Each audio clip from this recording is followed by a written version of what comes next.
How's your weekend been? It's been eventful, honestly. Pretty good though. Uh That's nice. we went I didn't do much working on Friday, to be honest. That flexible work schedule's Real? nice. Do you have like the work 40 hours throughout the week? Or do you have So like 8 hours a day? no, we actually work 37 and a half hours a day because we are state employees. A week? A week, excuse me, not a day. Real tough day. That is a real long day right there. No, a week, excuse me. And so it's like 7.5 hour days. Wow. And we Nice. really can, especially during the summertime, they're calling it flexible work Mm-hmm. hours or a flexible work schedule. But essentially, as long as you work all of your hours in a week and you get all of your work done, they don't necessarily care how you Break it choose up. to do it. Yeah. Yeah. So Friday we went to Charlotte and picked up a crib. Oh, Got a crib. wow. That's exciting. And also she gave us the mattress. She gave us sheets. And she sold us her Pottery Barn rocker, like swivel chair, Uh-huh. for $50. Well, that's a score. It So now you got the whole setup ready to go. yes. That's nice. The crib was like originally $700 or $699 or something. Yeah. And then the chair is a really nice chair. And she was like, haven't been able to clean it yet, so you can just have it for $50. I was like, Okay. heck yeah, absolutely. Clean it for it. Yeah. Actually, Keely said she would clean it for Well, fun. there you go. Yeah. Yeah, it'll get cleaned regardless. Sure, you're not surprised by that? No, not really. That's exciting. But yeah, we did that on Start of the Friday. weekend. Went to Charlotte, and we like stopped at the Nordstrom there because we don't have a Nordstrom here. Mm. And we looked at strollers, Wow. doing all the things. There's so many options, Dylan. I mean, I can't imagine. it's almost overwhelming at times. Like, and the different brands, and everyone has their own opinion about which ones are better. Mhm. Whatever. Yeah. Um, Also, price varies pretty significantly, I can imagine. very significantly. Yeah. Fun. But we did that, and then we came home. Saturday, what did we do yesterday? Oh, we like kind of spent the day. I went with my mom to get lunch, and then last night me and Parker celebrated our 2-year wedding anniversary, That's very exciting. which is crazy. That's It's pretty already wild. been Yeah. 2 years. Jeez. But we went to the Trapdoor last night for dinner, so it was nice. Treat yourself. Yep, just a little bit. Yeah. Well, have a good time. Have you ever been to the Trapdoor? I don't think so. Would Okay, highly nice. recommend. Is it downtown Greenville? Mhm. Yeah, It's been there for, I want to say since the 90s, probably. if not the early 2000s. What's it by? It's like on a side street. So if you Mhm. park at Richardson and you Mhm. walk all the way down the breezeway, like you pass Two Below Honey on your left, you know what I'm talking about? Mm-hmm. And you have like, what is it, Basil Thai on the right maybe? Used to be Reed's Fine Foods, but now it's Abyss. Okay. You walk all the way down the breezeway. Yeah. And you go straight across. Mhm. It's right beside where Charleston Sports Pub used to be. Oh. And Huh. is it Belladina's Pizza that's been there forever? I think know. it's Belladino's. It could be. Belladino's? I don't know. But it's right there. It's like underground. It's like Okay. in a basement Oh, area. that's cool. So that's like same idea as like Coffee Underground. Kind Where you like of. go down there? Yeah. But the vibes, Dylan, it's like a Belgian restaurant. Oh. And as someone who has been to Belgium, Yeah. it is like It's top. so accurate. Brings you back. Yes. They have like a lot of good beers and stuff they're known for, Belgian beer and whatnot. But it's fabulous. Would highly recommend. Well, we'll have to go check it out sometime. There's a lot of places in Greenville that just never go to. And it's just kind of like, wow, this is really good. Like, Greenville Beer Exchange, never went to until like 6 months ago. Never And been? And I was like, wow, this is pretty cool. This is very cozy. Well, it's like even worse now because there's so many new places Yeah. that I can't even keep up with. I like try to be a foodie, but I can't keep up with all of the new places. Yeah. It's a lot. I think there's like 200 plus restaurants and bars along downtown Greenville. Are you serious? Mm-hmm. And growing. And growing. And probably more. Could be more than that now. But that was like a statistic from one of the times. But yeah, fun fact. That's So crazy. unlimited options. You can almost go somewhere every day of the year. Well, like That's so true. We will get to that point. Yeah. Well, like that's just downtown, right? Yeah. Because if like, we're talking Main like, Street. yeah, if we added in like the suburbs, like the cute restaurants we have, like in Greer, Travelers Rest, and Easley, etc., Simpsonville. Oh, it skyrockets. Yeah. 100%. Yeah, it would go up very fast. Yeah, it's pretty wild how all that's worked. I'll give you a cheers now, so also I can have a video clip, and I don't forget it. Let me use the correct cup. Yeah, appreciate cheers. it. Finally. Get a good look, a turn. You might be the only one that gets like an actual like looking at the camera. Oh, I'd be happy. Do you want to get like a good? Get like a. We can both look. Even better. You know I don't mind. You don't have to ask me twice. Not scared of the camera. No. That can bring us into our first conversation. Yes. TikTok. Period. Very celeb. Didn't know that. The Greenville celeb on TikTok. No. Let's not go that far, Dylan. Yeah.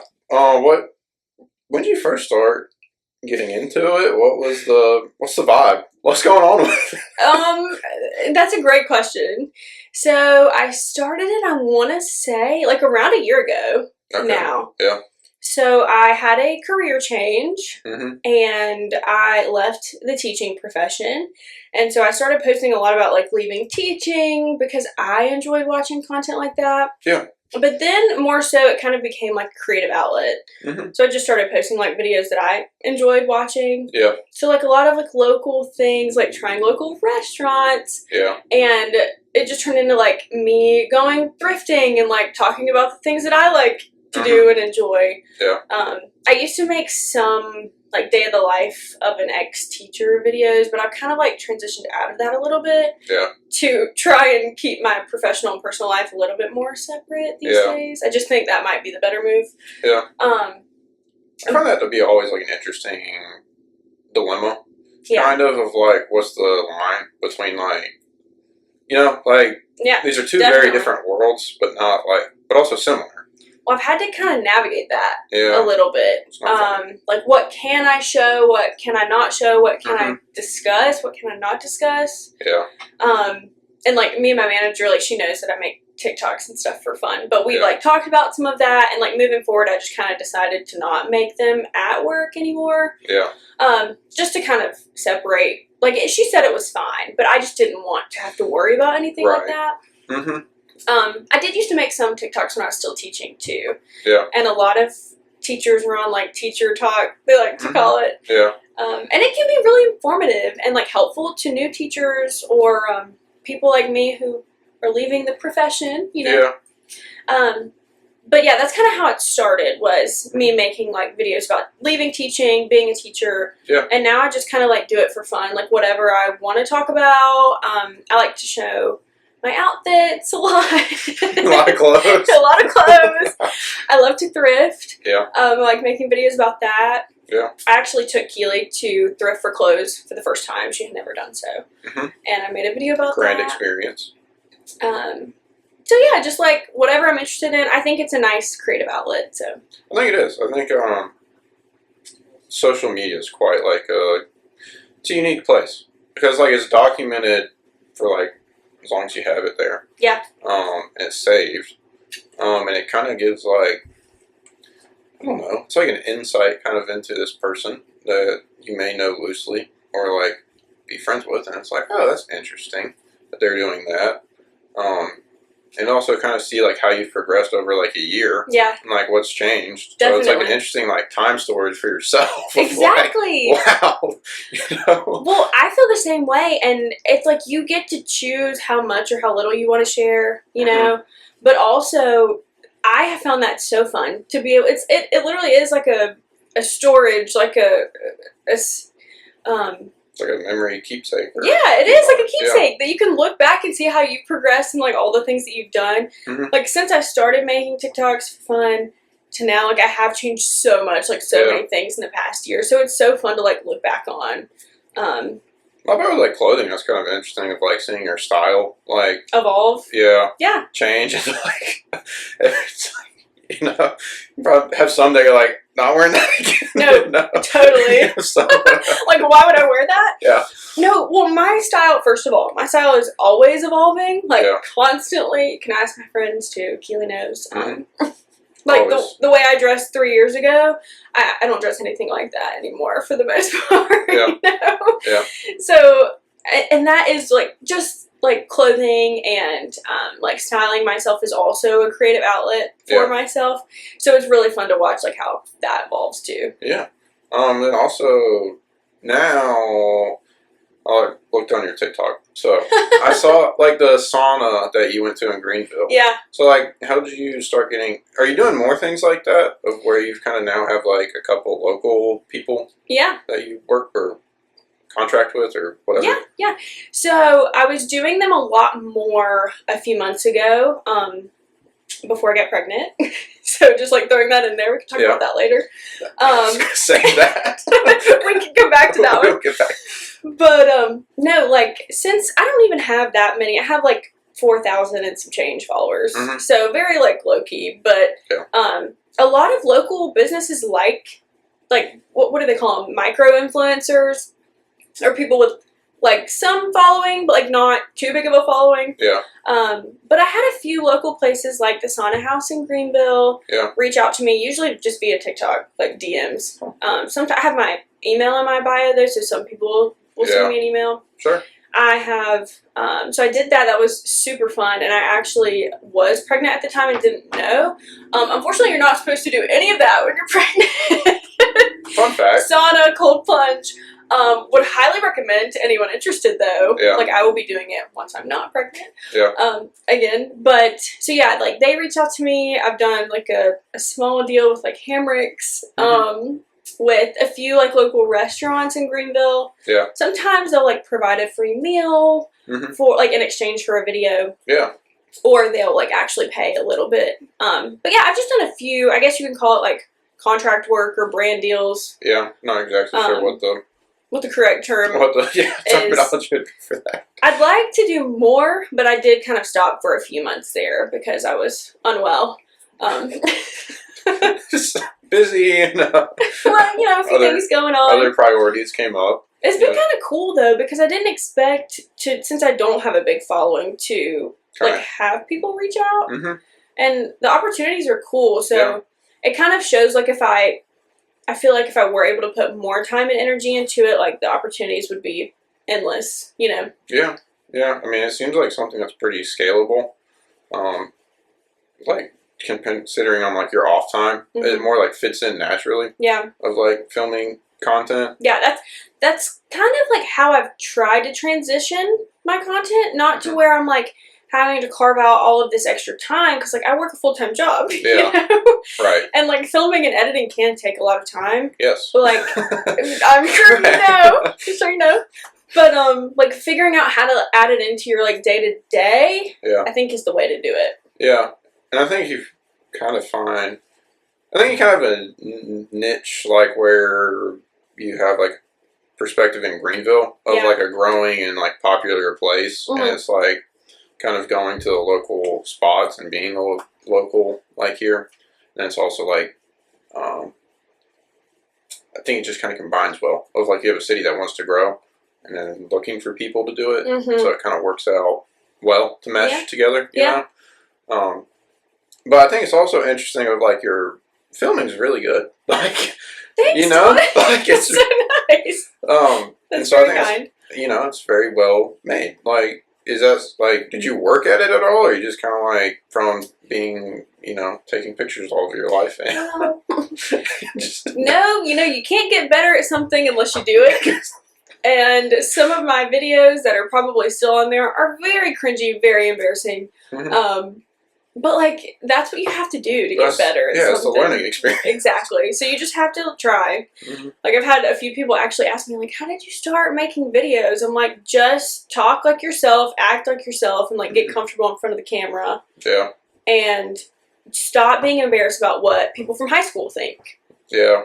Or just, like... Anyone, you know. Yeah. That is the biggest thing that, like, stops people from... I think pursuing stuff like that because they're embarrassed or like you just are afraid about what so and so down the street's gonna say, you know.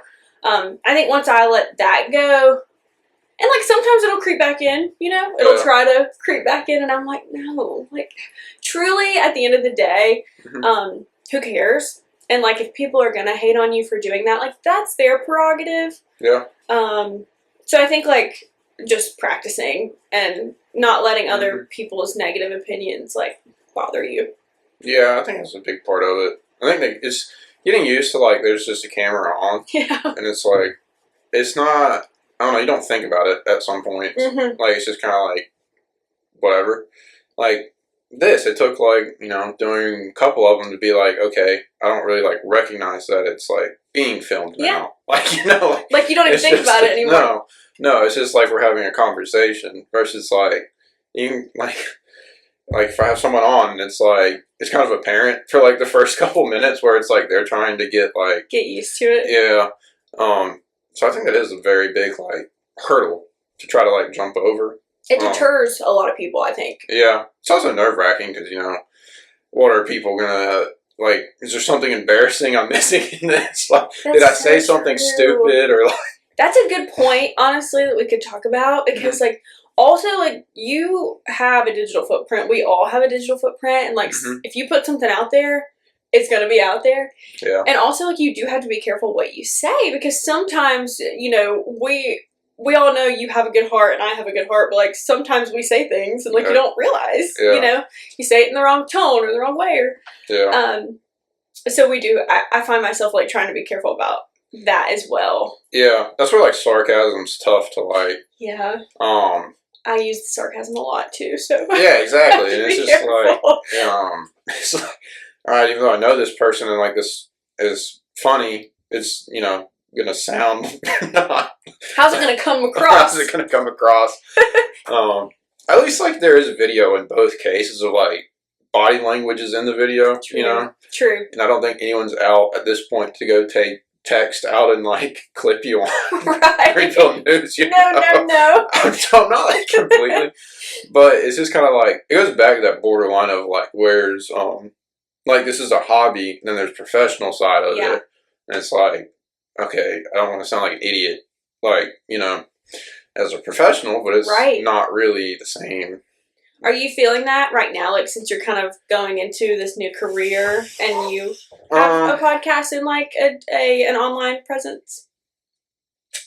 I like to think most of the time I don't sound like I know there's probably definitely clips where it's like, wow, that's not very educated or smart of, like, saying that. Or, like, that's, like, very ill-timed. But I think for, like, the most part, what I talked about, like, with the people, I think on a professional level would be more interesting to, like, anyone looking at it. Yeah. Because it's, like, that's kind of a different transition to a different conversation, but it's like you have a lot of peers and youngish people that have very limited communication skills. Yeah, that's so true. At least shown over, like, 100+ hours that I can talk to people for a standing conversation for, like, I don't know, at least an hour and a half to 3 hours. Yeah. So, like, to me, in that's more beneficial than anything, like, probably stupid I've said. Right. Like, because I don't doubt it. I'm 100% sure there's something out there that's, like, that's not smart, Well, like, I completely agree with that because, it was also something that I had to kind of navigate as a teacher. Because regardless of if you have, like, a strong online presence or not, you really have to be careful about how you present yourself just, like, in the day-to-day as an educator. Yeah. But one thing I always used to tell my students, and, like, something I still believe now is, like, one of the best skills that you can obtain or, like, qualities you can have is being able to, like, have open discourse about anything or about, random topics or difficult topics even with all kinds of people, even if you don't agree with them. Yeah. So I think you're right. Like, it's more of a skill, a positive attribute that you have, that you can sit down and talk to so many different people for hours on end. Then, like you said, unfortunately, some people our age have no communication skills. Right. So, I mean, yeah. I mean, it's, I think that outweighs, like, whatever could be said. And it's not like I'm having anyone on here that's, like, an outlandish like topic or anything, you know. Sure. Like, so I'm not. So to me, that's where like the line is in my head.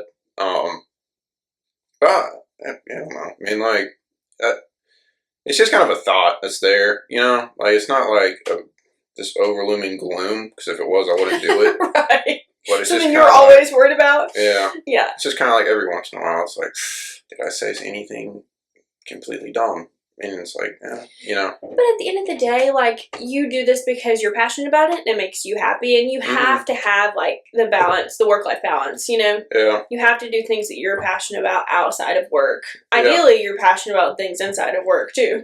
Hopefully. Everyone hopefully finds something that they're passionate about. But yeah. But so you can't...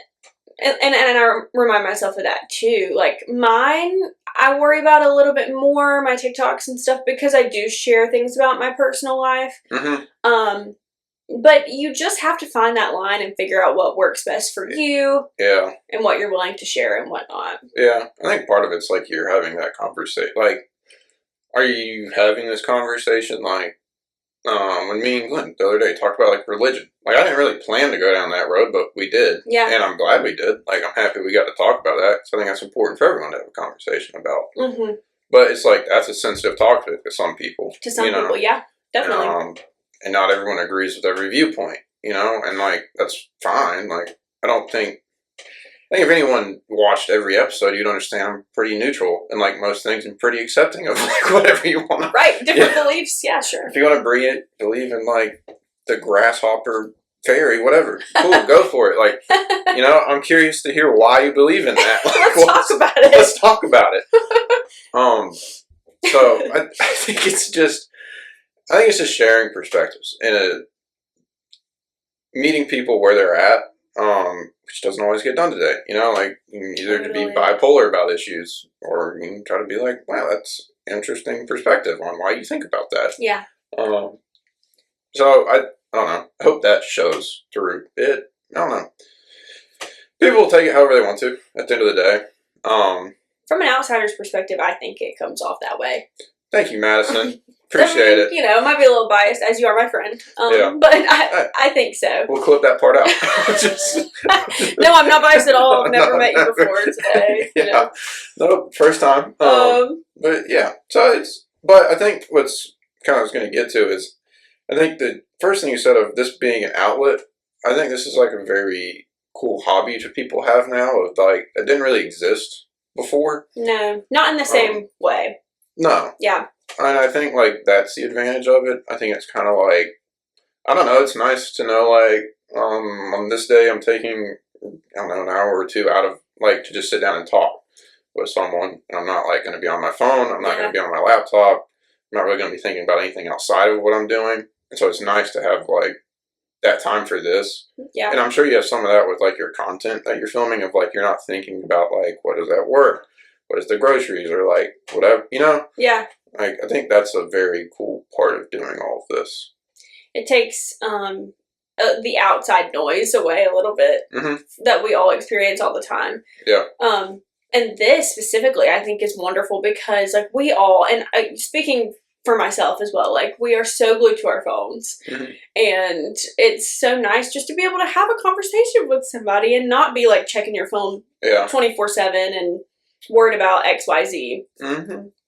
It really is. It's a nice moment to take a step back and be like, oh, wow, let me talk, you know? Well, also, you tell me, but it's probably super cool to talk to people you already know, but, like, get to know them on a different level. And, like, you probably don't know how certain individuals that you've had on here feel about, you know, random topics, but now you do. Yeah. And you get to know people a lot better, I would imagine. Oh, yeah, I think a large part of that. I think, like, a lot of life story that you otherwise wouldn't really talk about. Yeah. I think that's a big thing of it. And I think it's very important to share that through a platform like this. Because, you know, if no one ever tells that story, it's going to just die with whoever it's with. Yeah, you know? that's so true. And at the end of the day, you might tell it to a bunch of people and they may not remember, you know, it just passes by. Yeah. But, like, anything you put on here is saved for all time, pretty much. That's such a good point. And so I think it's interesting. I think I've talked about it with most like the things like Grace and Case and whoever else. But like eventually you'll have like all of us will have kids, or hope, knock on wood, God whatever. Willing, you know. Who's to say some earlier than others? Well, but, who's to say? But it'll be.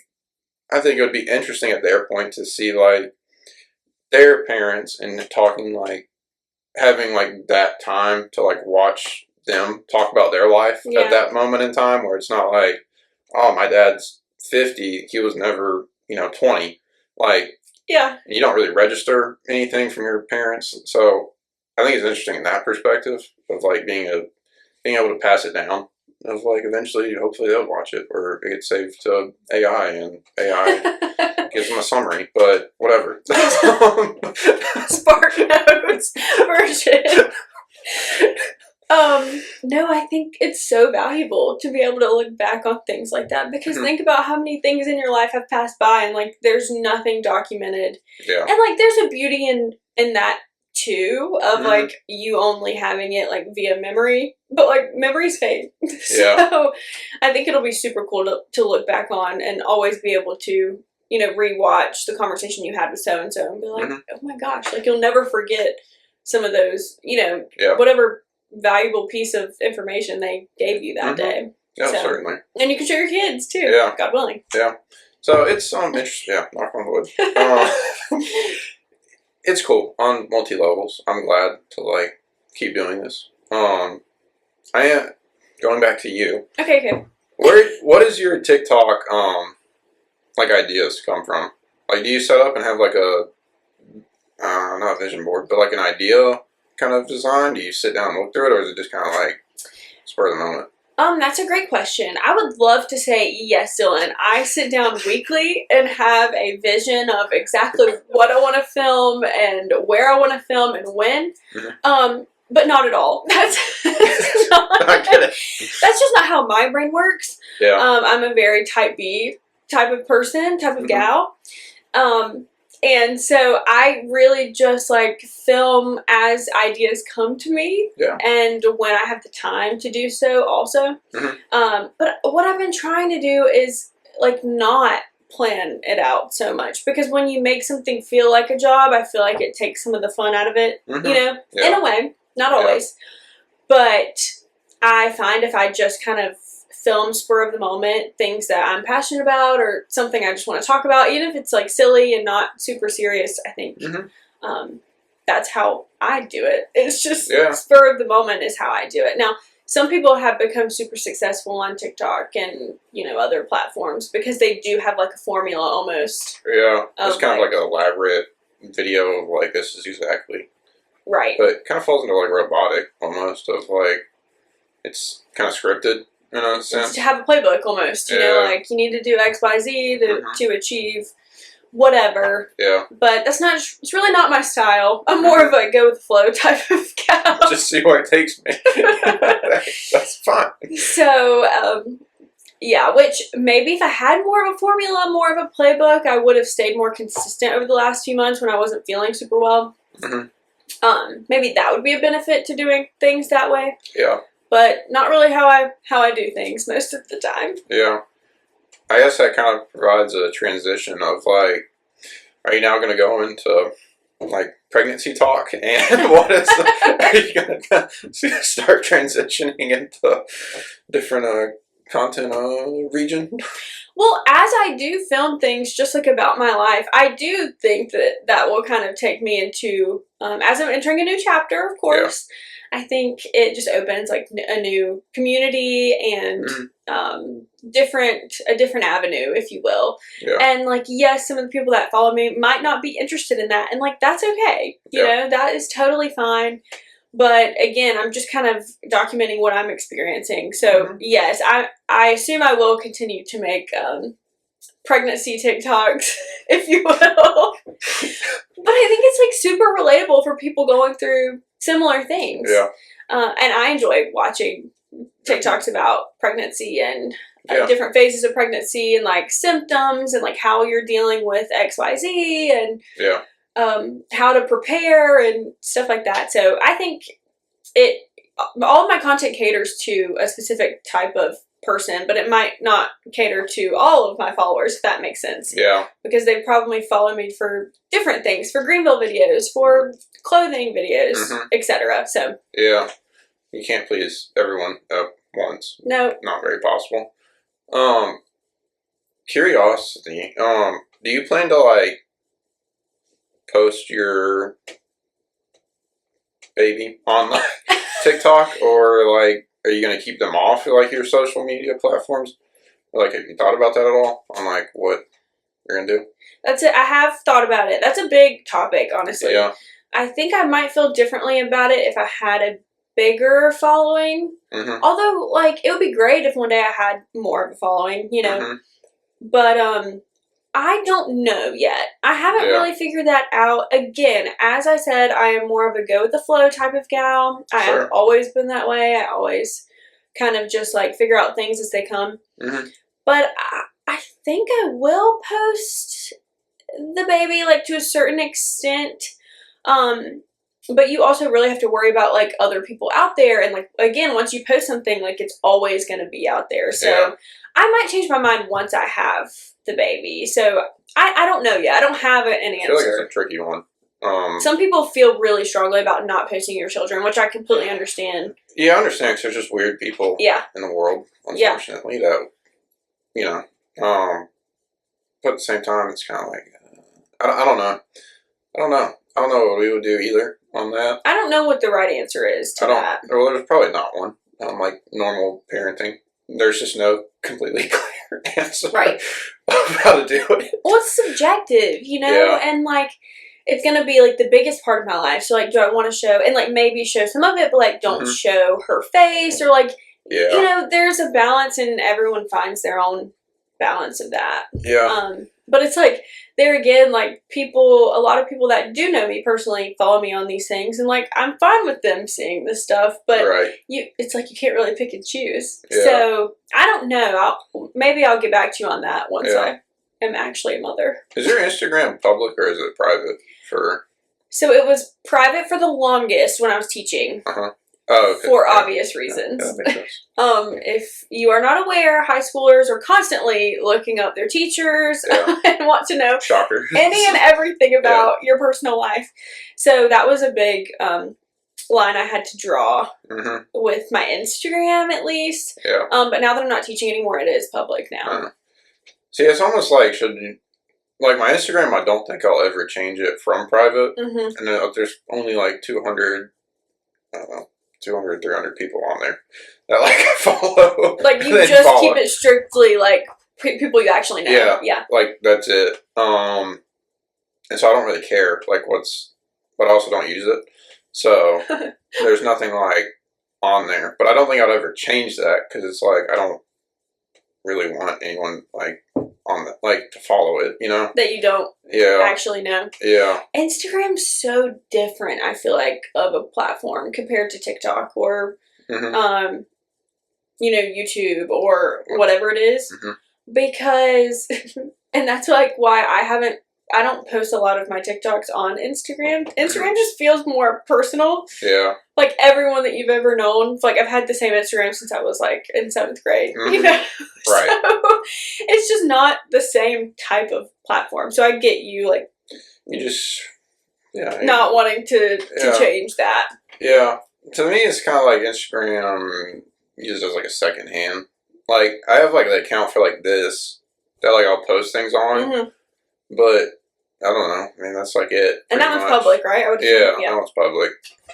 But there's nothing like going on there that's, you know, really about me per se. You know, like, I mean, I'm in the video, I guess. But like, it's not. I don't know. It doesn't feel. I don't know. It feels like separated from like my personal life almost. I don't think I would change that. But Instagram is like so formal in a way, and it's like so curated. Like TikTok is more real. I feel like you can kind of post whatever, and not whatever, like you still need to be careful about what you're putting out there, of course. But like you can post like so much more casually, I find. Instagram seems a lot more formal. Like you're really only seeing, 10 or 15, 20 photos that are picked out, specifically chosen for people to see. Yeah. And like at the end of the day, social media is all just like what is specifically curated. So like people get so caught up in comparing themselves to influencers and whatnot, but I'm like, you only see so much of someone's life, Yeah. But Instagram is more of I think it's more formal than TikTok, in my opinion. I would agree. It feels more. I think so. Like I don't know. TikTok just seems like. It's like it's just kind of casual. It is. It's so much more casual. Yeah. I don't know. I don't know. I don't know if it's because I don't use TikTok really. Like. Do you use it personally? No. No. Mm-mm. Like at all? Mm-mm. Really? No, I didn't have a TikTok until like I started making so I started getting reels from my marketing team. Are you serious? Wait, I think I knew this at one time and I forgot that you don't. Yeah, I didn't ever use TikTok. Because I always saw it as like, It could be a good thing. Well, because I don't know. I don't know why. I don't know. I watch like Instagram reels and stuff. So I personally like Instagram reels. Some people say they're for the elderly. Apparently you're falling into that crowd now. They're not. Maybe we do fall into that category. Unfortunately. I like Instagram reels. It's like a different type of content than I get on TikTok. Yeah, I don't know. I like it more, and I'm not going to change it at this point. So it's whatever. Question: do you use Facebook at all? Do you have a Facebook? I think I have an account, but I don't use. I think it's just there. I don't think I'm even logged into it. Like, you're definitely not active on Facebook. No. It's very different, like generation to generation. I definitely find Facebook is like for the parents, not for people our age. Lots of people use it frequently. I still post every now and then on Facebook. But I think I like to post more so for those, the older people in my life to see what's going on because they check it more. Yeah. But it is interesting, like generationally, like how we use social media in different ways. Yeah, I think it has. It was Armani came by and he was talking about this with like his job. She was talking like how their posts are targeted to like who's on each platform and like Twitter, like they're posting content that's going to be more like interactive, kind of like fire, like I don't know about controversial kind of, or like to get more. You want more activity, more like that. But where like Instagram, Facebook's more like kind of what we've been saying of like a formal. It's formal. It's kind of it is weird that you have all these. Well, I guess there's really like what Twitter, Facebook, Instagram, TikTok. Those are the four main ones. I think those are the four. I mean, like ones. Snapchat, but that's so informal. Really, that is extremely informal. Yeah, like the most informal. If you're finding it on Snapchat, probably. If we're getting our information from Snapchat, there might be a problem. Maybe we should reevaluate. Maybe that's the issue with the youth. The youths. They're misguided to see Snapchat as like the news center. I don't know, but. Oh, no, don't even get me started about how the youths get their information. I have no idea how they get it. I'm out of touch with the children, the younglings. The younglings, from personal experience as a teacher, Instagram. Some Instagram, primarily TikTok and Snapchat. I would say is how they're getting their information. That's so wild. Which is really scary, isn't it? If you're going on a Snapchat story to get your information, again, we should probably reevaluate. But I taught, not to like change conversations, but I taught GovEcon, I taught civics, and we had a full unit on media literacy in my GovEcon class and like how to like point out bias. I think it's beneficial for everyone, but especially for teenagers who are very easily swayed, and it can be really hard to differentiate like what is true, what's AI, what's real, and like trying to help them figure out where to get their information from. And also they're still gonna get it from TikTok and Snapchat, don't get me wrong, not all of them. Some of them are very well educated and, you know, watch the news and listen to podcasts and do all the things, but the majority of them are getting the information from social media. So yeah, we, at least as a teacher, I was trying to help the younger generation kind of figure out where to get their information, like how to get their information. Mm-hmm. So. Did you show them the graph showing like the bias from like Democratic and then like Republican like news sources? Yes. And then it shows like everything in between? Yes, we did actually. That's a great graph. We did show that. Being like, oh wow. And some of the students, like, because they don't really watch TV, a lot of them. Yeah. So they don't even know, but a lot of their parents do. Yeah, I mean, you hear it from just like kind of the next room or whatever. Yeah. It's being repeated, you know. And so a lot of them weren't aware of like the different biases that existed. Mm-hmm. You know, like the Fox News versus the CNN, and like you said, like everything in between. Yeah. So it was cool to point that out to them. The assignment we did when can't remember her name. Feel bad. For our Gov and Econ. What we did is you had to find the same like news topic and then pull up an article from like both sides. Yeah, perspective, and then like see how it differed. We did something like that actually. It's a fun activity for anyone. Yeah, free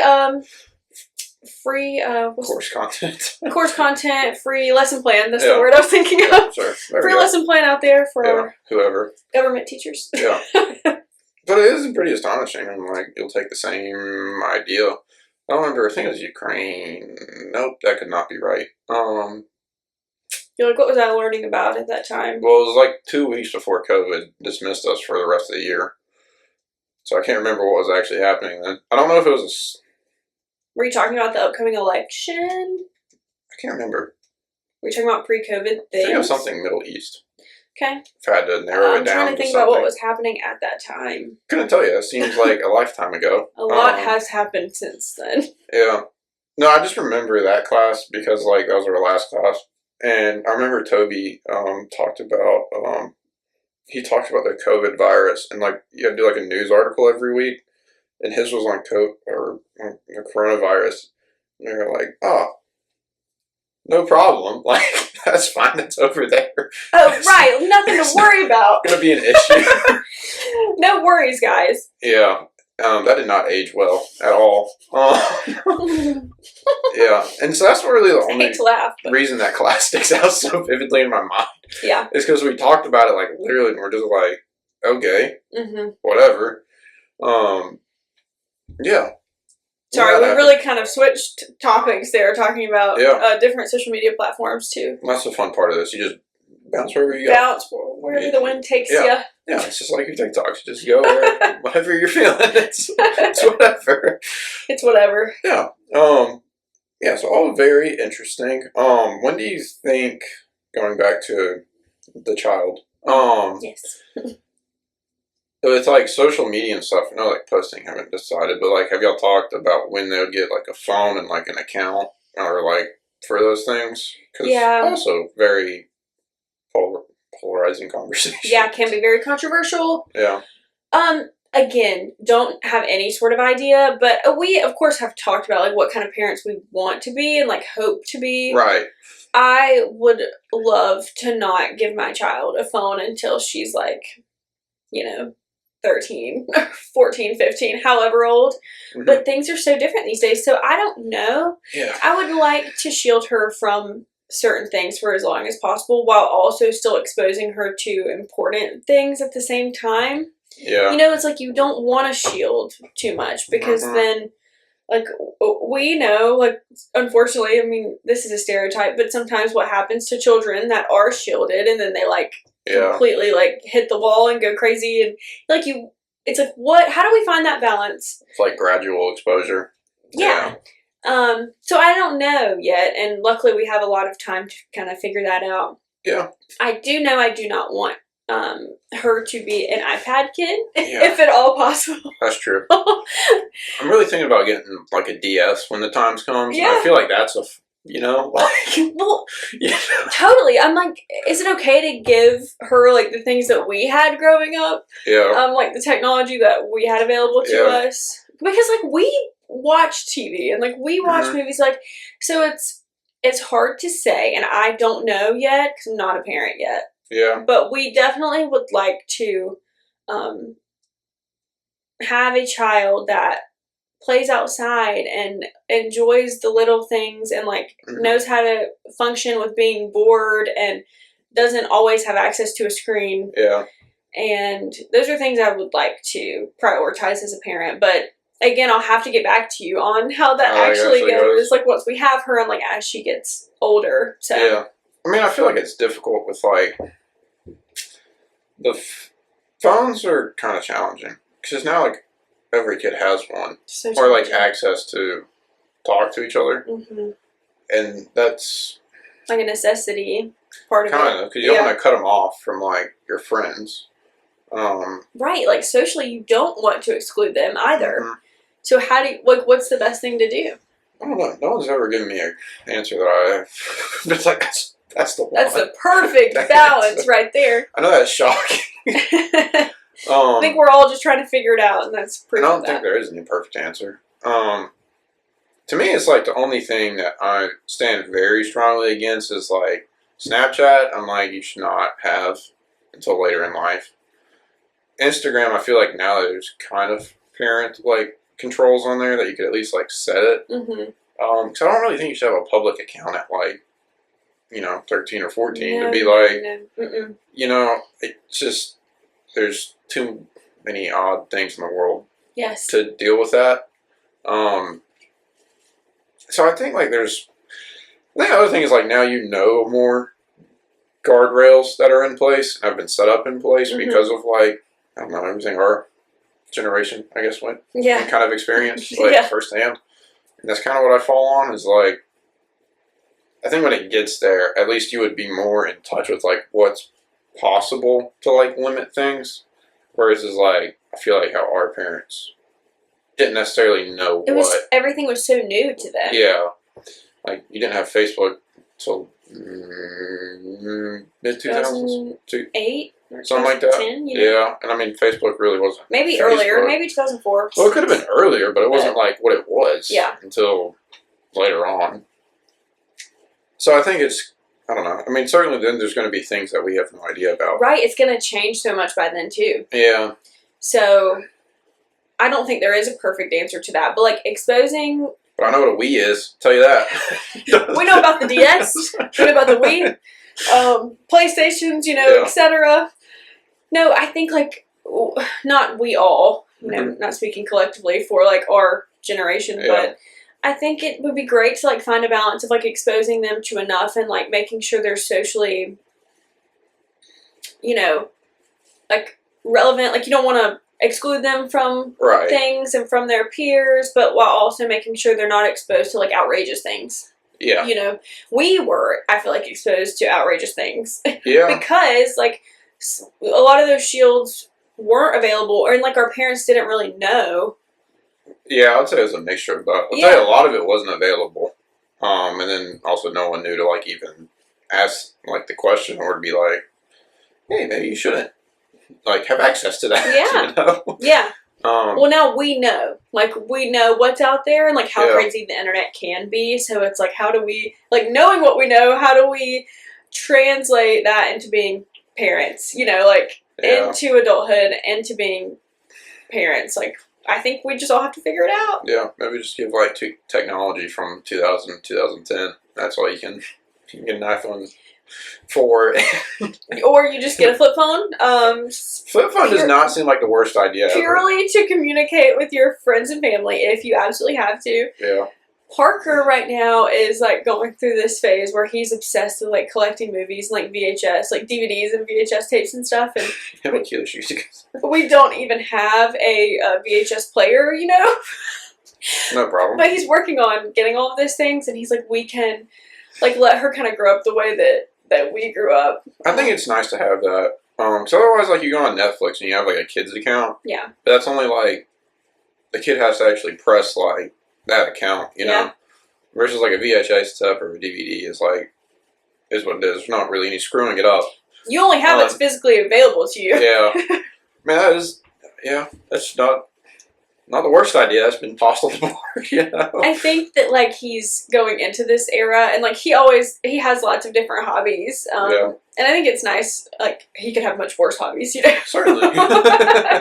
So, like, he'll get into certain things, but, like, I think since we are expecting, he's, like, kind of in this more, like, nostalgic mindset. Yeah. And I think it's sweet, and I can really appreciate that, too, because I'm like, it's nice to appreciate the things that we experience as kids, and, like, hopefully we can let our kids experience some of the same things. I think it's also just exposure to, like, elements of the world. Like, if you never had a VHS tape, someone's like, oh, you know, like, and then it's just like, it comes up in conversation randomly. And it's like, you sound a lot more interesting if you can, like, comment on it versus being like, what's a VHS? What's a VHS tape? And, like, people a few years younger than us never experienced a VHS tape, Yeah. you know? Or, like, my brother, he's 19, like, really only remembers, like, streaming things. Yeah. You know, for the most part. I mean, he might remember watching DVDs and stuff when he was really young, but he was born in 2007, you know? So, like, yeah, I was born in 2000. There's a big difference there between, with that, like, age gap that's not super big, you know? Yeah. I mean, I think it's interesting how far, like, that 7-year span really is. I think, like, the 2003 compared to, like, the 2005 kids is also pretty, like, amazing on, like, how much different stuff you get exposed to. And, yeah, like, how drastically different, yeah. I think it's just the age you started getting it was probably the biggest deal. Of, like, you know, when you were 13, what you had versus, like, they had 13 is very different. But it's a wild. 2000s was a wild time for things to take off. And it's so crazy to think about. I mean, we're talking like we have all of this wisdom. I mean, we really don't. Like, think about our parents who were born in the 60s and 70s or whenever, and how drastically, like, things have changed in their lifetime. And their parents that are still alive, how drastically things have changed in their lifetime. Well, like, grandparents probably have seen the most, like, technological revolution that you'll ever see. Because if you're born, like, I mean, possibly in the 50s-ish, or I don't know how many would be still from, like, the 40s or not. Depends how long your lifespan, I guess, would be. Yeah, like, but, I mean, you saw... Parker's grandparents were born in the 40s. So you saw post-World War II, when you were born. You were born in that generation of... It's so nuts. Didn't really have anything. You then saw pretty much every major invention getting, like, that's today modernizing the world. Not even just, like, technological advancements, but, like, socio-cultural events and, like, how much the world has changed. Well, you saw JFK get assassinated. You saw a rocket land on the moon. You saw an iPhone. You saw... I mean, the internet. The internet in itself. A computer. Like, an actual, like, you know, desktop computer. All of the various, like, wars that happened, and, like, even, like, they lived through the civil rights movement. You know, like, how much the world has changed since they've been alive. I mean, like, we can't remember 9/11, for example, for, like, a major world event. Well, I wasn't born, Madison, so... Oh, you weren't born? Sorry. You weren't even born. I was barely... No chance. I was 11 months old when 9/11 happened. So, and that's just one event that our parents all remember, you know? Yeah, right. But think about someone who's 70 years old, or 75 years old, 80 years old. Like, maybe you should have Grit on the podcast. She's 80. Yeah. Not to reveal not a to woman's tell her age. But, like, you know, what a perspective. Like, the most massive technological shift and, like, the advancements that have occurred in her lifespan, just for example, one individual. Can you imagine? And, like, just living in 2026 and, like, thinking everything's normal and fine. Well, that's why it's like everything now is kind of mundane. Unlike, you've gone through, like, I think 2020 to 2020, I don't know, till now, has just been such a stretch of, like, major events that it's like, I don't know, it's hard to be affected by really any major world event, which is not great. It's kind of sad that we're, like, desensitized to war and major world events happening, pandemics, epidemics. famine, like disasters, natural disasters and things happening. Because it feels like in the past 6 years, so many things have happened. Yeah, it's kind of like in every other day. It's like, okay, well. It's like, should I be scared for my life? I don't really know. I don't know, but not to go down that path, but it is. We do become desensitized. Yeah, so it'll be interesting to like look back, once 50 years, and it's like, wow. Are we gonna feel the same way? Yeah, I don't know if you do feel the same. I don't know. I'd be curious to ask someone an older fellow, of like, is it just a natural thing that occurs for every person? That's just kind of like, you've seen so many big events happen throughout your life that it's just kind of like, okay, it's just another day. Or is it just kind of like, I don't know how uniquely it is to like this time frame. Yeah. Compared to like all time. The other part would be like, now that you have social media and everything is just like constantly in front of you, is that change? Like, did that change? Why, if everything feels kind of just like flat? Well, I like think of it like, and obviously I'm a history nerd and I love it all to talk about it, but like, but just think about like the access that people have at their fingertips of like actual filmed content and like things that they can see that happened 100 years ago. Mm-hmm.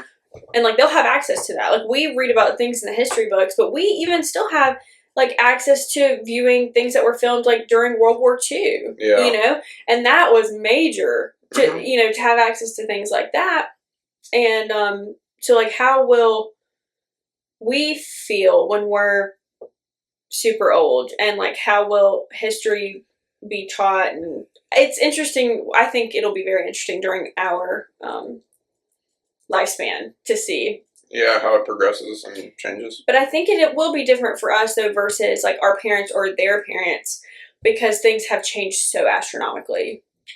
Like we grew up in the modern age with technology. I mean, we experienced these things for the first time like as social media became like the thing that runs everyone's lives, Yeah. Like we were also experiencing that for the first time, but it's like all we know, They knew life before. Yeah. Yeah. I don't know. It's I think the worst part of it is kind of like the exposure aspect, and I think that does a lot of it. Of like a World War II, you don't have immediate access to like D-Day or whatever information. Like you're not immediately exposed to it. No. It's from like a newspaper or from like word of radio. Mouth. Radio. Yeah. But you're not really like watching it. You have Vietnam where it's like broadcasted, which didn't go very well. No. But even then, like, it was just like a channel, I believe. But like, so it's kind of limited on like what you're seeing in a sense. I mean, it's not censored, but I don't know actually. But or it's like super delayed as well. Like yes, when you're finding it's out not like real time. But when you have Russia invade Ukraine, you could see missile strikes immediately. You could see a drone strike. You could see people getting shot. Like it's all right there instantaneously, and all not really filtered. Before it has even been reported on, we see things. You're seeing it, and not only that, you're seeing pretty graphic, like content. And so it's like, I think that's part of the reason that's just kind of like, whatever. Because it's just like, I don't know. I mean, before even that war, like, there's so many things on there that's just kind of like numbing. So I think that's a very large part of it, of the fact that you're immediately exposed to pretty negative information and visuals and content. And it's just kind of like an overwhelming amount of it too. Because like a part of it, like if we're thinking on the positive side, is good that we're so aware about what's going on around the world. Like the global knowledge that's at our fingertips is cool to a certain extent. Because like 100 years ago, like you probably didn't know what was going on the other side of the world, and if you did, it took weeks or however long for that information to be readily available to you via newspaper or however, Right. So like it's cool in a way that we are able to be informed, but it's very scary, and it's like it's too much. Like we have too much information on our hands almost at all times. Yeah. And that's why we are desensitized to all of the content. Because like you said, we're seeing graphic things that aren't filtered yet. Yeah. Haven't been reported on. Like we're just kind of seeing something, if it's on TikTok, Instagram, or whatever it is, and we are processing that information before it's even been like put through the news sources sometimes. Yeah. So I don't think that's positive. I think it's more negative than I think positive, but there is, I guess, a positive aspect of it. Yeah, it's almost like it's ignorance. How much like bliss is there in ignorance? Yeah, almost. Exactly. And I don't know. That's a tough question. Like, it is a hard question. Is it better to just not know? And sometimes I would argue it probably is. Like, is ignorance really bliss? Like, is it better to not know? Yeah. It depends on the situation. It does. You don't want to be not informed. No. And it's certainly like, I think politics is a major one of where like you got true like political reporting kind of in the early 70s, which kind of then made it like, it might have been a little bit later, but it was 70s, 80s, somewhere in there. Yeah, around that time. And that actually like exposed parts of it. And then you're able to like kind of be like, you have Watergate eventually come up, and it's like, okay, now it's good that the people know what's going on with your elected leaders or officials, whoever. Because otherwise, it's kind of it's almost like a smoke show of like or a smoke screen of like they're kind of just giving words and whatever they're kind of propaganda and whatever, and there's no way to fact check it. And there's no way to be like, oh, this is contradicting to this. So it's kind of positive in that aspect. But another aspect, now you're seeing people be kind of less real and less like in touch. Like you're either playing to the algorithm or you're playing to like kind of just not, you don't want to offend anyone really. So it's like, it's just really helping with like political discourse and like electing people having all this access, or is it just now creative kind of made them be more, I don't know, shut off? Like, like personally, I feel like political propaganda has existed like since the beginning of time, politics, you know, in different formats. And it obviously still exists today, 100%. Yeah. But it's like at the end of the day, we do have more information to like what's going on with our political leaders, and but like we're still only seeing what they allow us to see. Yeah. Not to go down that hole either, but it's like, yes, we're able to make, we'd like to think more like well-informed, well-educated decisions about who we're electing and like what political parties and platforms that we support and whatnot.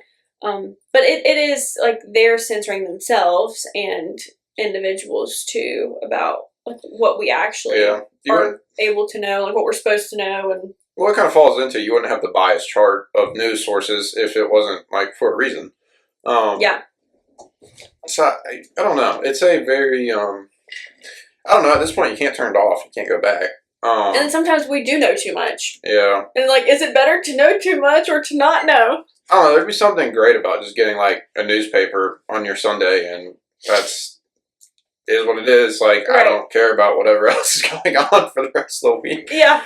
Till next time around. I don't know. That seems like it'd be a lot better, but I have an interesting, a different, I think, perspective on politics a little bit, because I felt like I had to be super involved and like, obviously like well educated on what was going on when I was teaching government and civics and economics.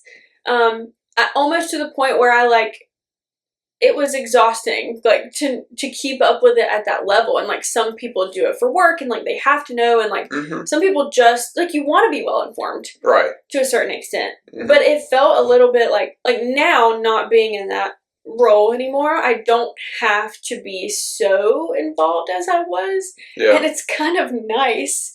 So it's like, and I do still like try to keep myself informed, of course, but like not having to be on top of everything because some of it is so negative and like some of it's a lot to digest, and to constantly having to be, on top of it all can be a little stressful at times. So I find I like to have a balance of it. Like I want to know what's going on. I want to be able to talk about it and to form my own opinions, obviously. Yeah. Instead of just like voting one way or the other because someone says that's what you should do. Like it's absolutely not what you should do. Yeah. Like you should form your own opinions. Yeah. But I don't know. I'm enjoying not having to always be like in the know of everything. Yeah. And maybe I'm wrong for that. I don't know. I don't know. I don't know. There's so much like just kind of gloom, and it's like the world's crashing. Yeah. And like some people don't know enough. Like they totally close themselves off to it, and they're still like active voters and like participating in their communities and stuff. And like that's where I'm like, all right. Yeah, I don't think that's still. My thing with it is what you were saying. How much time it took you to actually keep up with everything going on, and I don't know how much like you're focused on like every single policy that like they're carrying or not. But like if you wanted to do that, I mean that would take an extremely amount of time. And it wasn't that in depth, right? It wasn't like, that in depth. But even to get close to that, it's like the time you're consuming this content. It's like other people, you have your job, and then you have family or some sort of other life, and it's like, all right, you should at least know like headlines and like what's going on in the world and do some background reading. But to me, it's like not every single person in America is going to be informed to what every policy is. If you're going to go talk about it, you should definitely be. That's like, the thing. I'm not going to go talk about it and be like, let me tell you about the incoming president's policy on whatever, because I don't know. And quite frankly, like, I don't know if I will know every single thing. Like, I might be like, wow, that's a crazy policy, and know about that. But let me read up on that. Let's, like, that's a wild idea, but outside of that, it's kind of like, I don't think that'd be a lot for anyone. Well, like you said, like if you're going to speak on it, and like as a teacher, we're speaking on things all the time, and kids will ask like questions out of nowhere, and you want to be as educated as you possibly can be. So at least it felt to me a little exhausting, having to always be so in the know about things. It's interesting to me as someone who went to school to teach social studies and history and whatnot. It is very interesting, but like it's nice to be able to remove myself from it in a way. And I bet it's also kind of like you have kids trying to like get gotcha questions, Well, like, of course. Like it's not like you're only preparing to like know it to talk about it. It's like you're gonna have some kid that's like, oh, did you think about X, Y, and Z? Always. And it's like, okay. And like it doesn't matter what I think. How do you feel about it then? Being able to teach a subject like that in the most unbiased way that you possibly can is really difficult sometimes. And also like providing information from both sides. Like that was my job. Yeah. And the biggest compliment I got from some of my students was being like, well, I have no idea which way you voted. I'm like, good. You're not supposed to know. Right. Some teachers are fine with giving away their own personal beliefs. And, to each their own. I'm not the police on that, But I think you have to be really careful as an educator and just try your best to deliver the information as from an unbiased perspective as much as you possibly can. Because we all have internal bias, whether we recognize it or not, Yeah. But like as best as you possibly can, delivering that info. It's a hard topic to teach. Yeah. I mean, but if you're just constantly a devil's advocate, no one's really going to take you like... That's true as well. Like you have to know your own position. Yeah. And know how you feel about certain topics. But be able to present something from both perspectives and allow them to come to their own conclusions and allow them to talk about it. Yeah. I was teaching during the 2024 election. Super fun. So fun. So fun. What a uniting time. And also like dealing with the repercussions of that as a teacher and like allowing civil discourse, trying to, create a space for civil discourse and allow students to discuss how they're feeling, whether they're happy or super unhappy with the end result, was a very interesting thing to navigate. Yeah, that'd not be easy to kind of walk the middle line there. And a lot of students had really big feelings, which I totally get. Yeah. So, and it was like, but, we are allowed to talk about these big feelings, but let's talk about them in a way where it's not going to disrupt the classroom or to try not to cause someone else harm. Yeah. It was really hard to figure out that classroom dynamic. Yeah, because, I mean, it's not like, I don't know, it's easier to have, like, a non-argumentative conversation when you're, like, 1-on-1 or, like, 1-on-5, but when you have, like, I don't know, what, 20, 30 kids or something? Yeah. I taught a class of 35. It's kind of like the... Oh, well, that's fun. That's a whole nother issue, though. But... Another conversation. I think when you get into that class size, it's kind of like the feeling of being on, like, a Twitter, of, like, I can say whatever I want because I'm hidden by, like, the mass. And so I think I don't know, I think you can kind of, you get more just being argumentative for the sake of, like, doing it. Yes, I had a lot of that. Great. Well, I had a lot of kids who were not interested at all in politics, and that was another challenge of, like, helping them understand, like, how this affects them, because it does it affects everyone. Right. And so many of them were like, no, Miss Echols, I'm not voting. Like, I don't care. Because, they take it their senior year at GovEcon at least, and a lot of these kids are 18 or turning 18. And so, like, trying to convince them, like, why it matters and why these policies are important. And, like, a lot of the times I would have to really spin it in a different way and, like, ask them questions that they didn't think could tie back to the government. And be like, so do you care about this topic? Or do you care about this? Yeah. Or what do you dislike about the school systems? Or what is a law that you wish existed? Or a law that you would like to change? Or are you a woman? Like, does this affect you? For example, like, there's so many things. And, like, as a teacher, I felt like it was my job to make them realize, open their eyes and be like, this does affect you. Yeah. And so it would always be nice to see them be like, oh, I do actually care about that. I'm like, so maybe we should vote. Yeah. Well, I think that's the number one thing is, like, use your vote for something, anyone. Whether you want to put your name on the ballot, whatever. But, I mean, I think every person should go use it. Doesn't matter if you want to throw it away when you get there, whatever. Well, it's such a privilege to have the right to vote. Exactly. To just waste it's an outright. I mean, it's kind of on yourself not being a great citizen. And it was also so hard, though, because some students, like, once they start to understand how the government works, like our government at least, and, like, having the conversation of the Electoral College, and, like, why do we have it then, Miss Echols? And I'm like, a lot of people think we shouldn't, and, like, explaining why we do have it and the history of that, like, founding of America and whatnot. And, like, they get so frustrated. They're like, so what's the point of me voting then? If I live in a conservative state like we do, and maybe they have different beliefs, what's the point of me?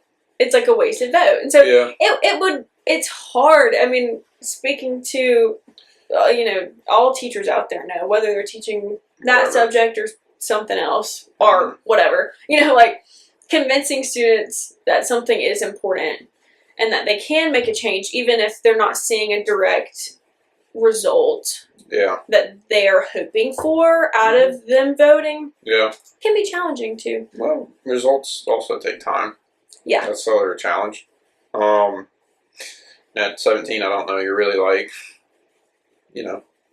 Well, at 17, I don't think I don't care. I definitely didn't care about things the way that I do now. I didn't know things that I know now. And so it's hard to...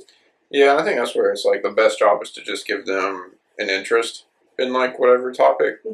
And, like, kind of as you're saying, having a realization that something is what you care about, that's probably better than, like, the fact of you need to understand where, like, your policies or morals should completely lie or whatever. Yeah, like find something that you don't have to figure it out. Like, you're going to change a lot from that until, like, your mid-20s. You're going to have a lot of growing experiences.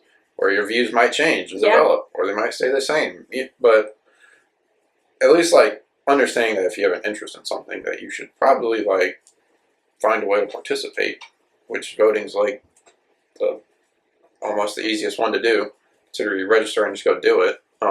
And, like, so many people around the world don't have the opportunity to do that, you know? Yeah. So making them aware of that as well. Mm-hmm. But even just, like, being a teacher, even though I'm not one anymore, it was such an informative process, like, an experience for me to go through. Like, I learned so much, and it was kind of, like, allowed me to reflect on myself from that age, because I'm not that far removed from some of these kids that I'm teaching, but so many things have changed, and, like, I feel so differently about things, and I am such a different person than I was at 17 or whatever. Right. So, like, that experience teaching high schoolers was, and, like, what I taught was, I would never change that experience, even though I don't do it anymore. Yeah. It was a very, very valuable experience for me, I feel like. I bet so. I think there's a lot of, I bet, like, public speaking wise, it's probably a very crash course on, like, how to do it. Yeah, because you got to do it every day. Yeah. So I think that's a very big positive. I think there's a lot of positives being a teacher. It's just, like, the system's not exactly amazing. Yeah. But let's kind of rewind. Sorry, I don't even know where we started or what the initial question was. I don't know either. But let's go a little bit now into what got you into teaching, and kind of can go into progress to that. Sure. But when you first went to college, were you thinking that was immediately your path? Like, you wanted to go try this out? Or what was the start? That's a great question. The Lightsy start. Oh, man. Taking it back to Lightsy. So, initially, I did not want to be a teacher, actually. But I knew I always wanted to be in the field. So, actually, it kind of ties back to Keely and to her mother, Jamie. Yeah. She kind of inspired me a little bit. At first, I thought I wanted to go into school counseling. Mm-hmm. So, Jamie was a school counselor for many years. And Keely and I used to sit in the counselor's office at our high school. Mm-hmm. And, like, instead of, you know how you can be, like, a teacher's aide? Yeah. We were kind of an aide in the counseling office. Mm-hmm. And I knew I wanted to work with kids, and I thought that was the path I wanted to go down was school counseling. So, yes, I knew I wanted to work with kids, but I didn't always know I wanted to teach, if that makes sense. And then right before, so I was in the bridge program at Clemson, of course. Mm-hmm. Gotta love it. A lot of people hate on it. Yeah. Had a great experience at Tri-County. Yeah. Again, everything happens for a reason, and I choose to feel that way, and I think it helped shape me into who I am today. But anyway, not to get so deep. Lightsy's great. No, it was great.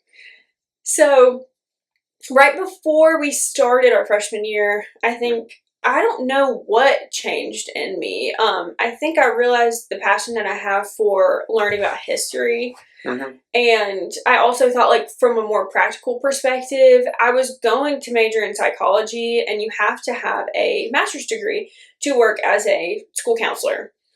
And so I also was like, from a more practical perspective, like, yes, I'm very passionate about history, and maybe it would make more sense for me to go down this path. So as soon as I graduate from college, I am able, if I don't want to go further and pursue school counseling, I can simply just teach, and I will have it won't be difficult for me to find a job. Yeah. So it was like, from a passion perspective, me realizing that I do really enjoy learning about history, and also from a more practical perspective of, like, what's going to make the most sense. Yeah. Were you always kind of interested in history? Like, was that like a common thing? It was always, like, English and history were my best, like, subjects in school. I'm not a math science Not brain. STEM? No, not a STEM girly, unfortunately. But it was kind of, I wish there was, like, a light bulb moment that I can remember.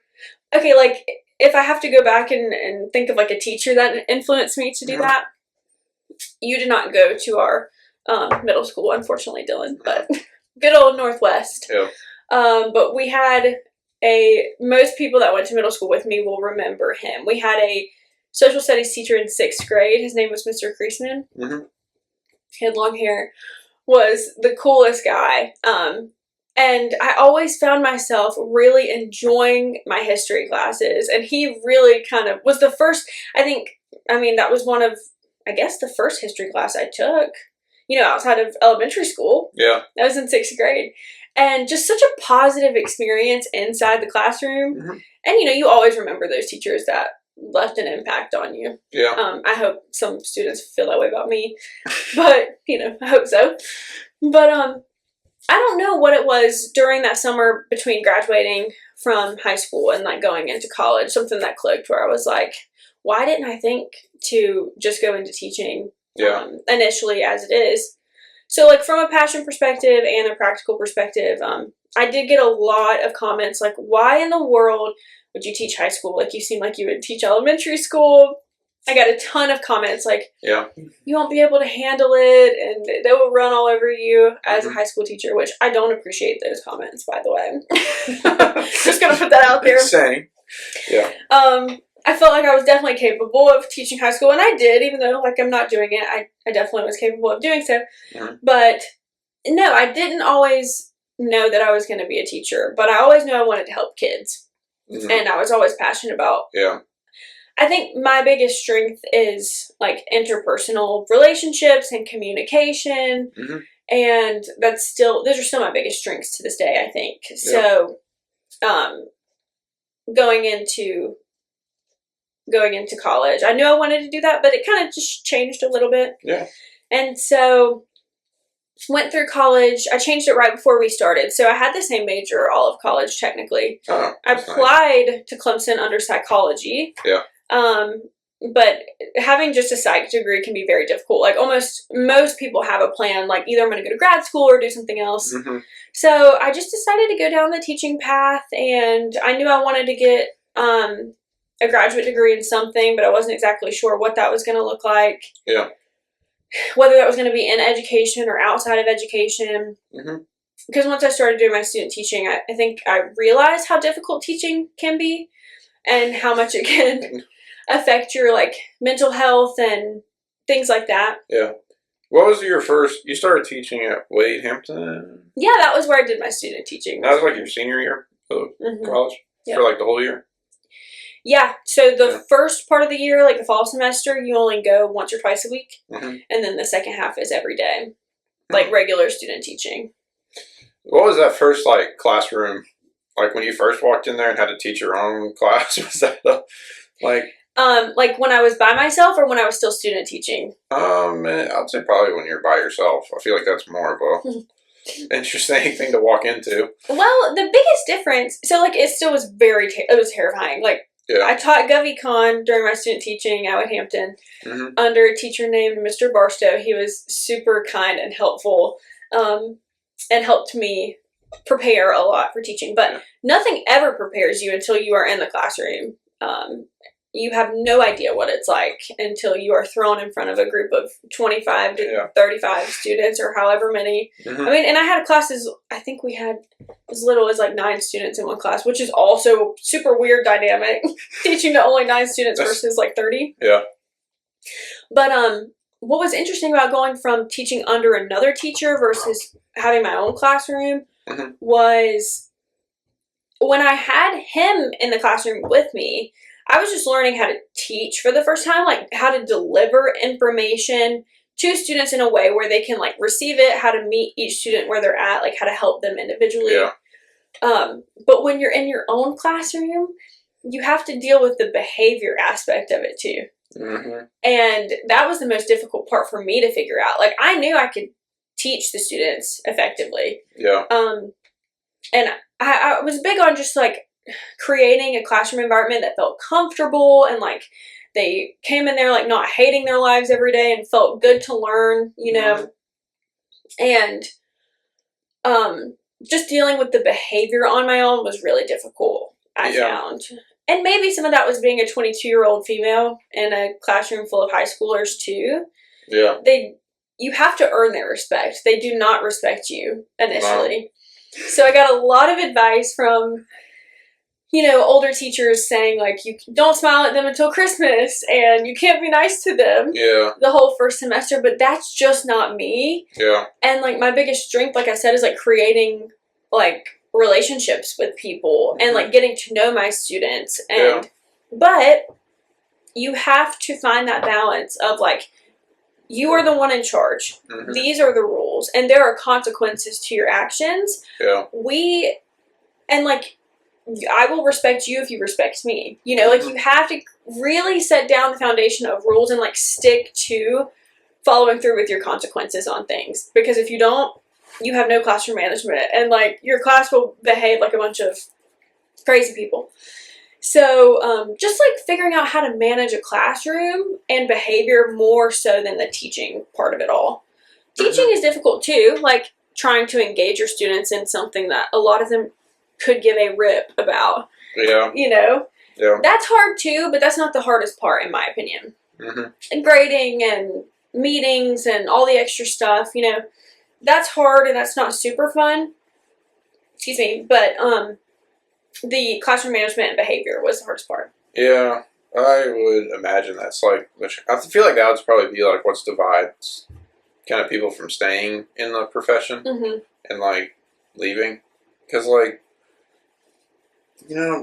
that's an annoying like part of it. It's like you're trying to help as much as you can, and you have people that just don't want to be there.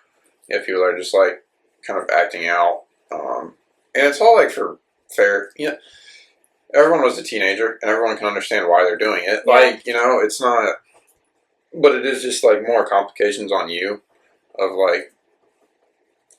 It's interrupting your lesson plan. It's interrupting, like, trying to help another student.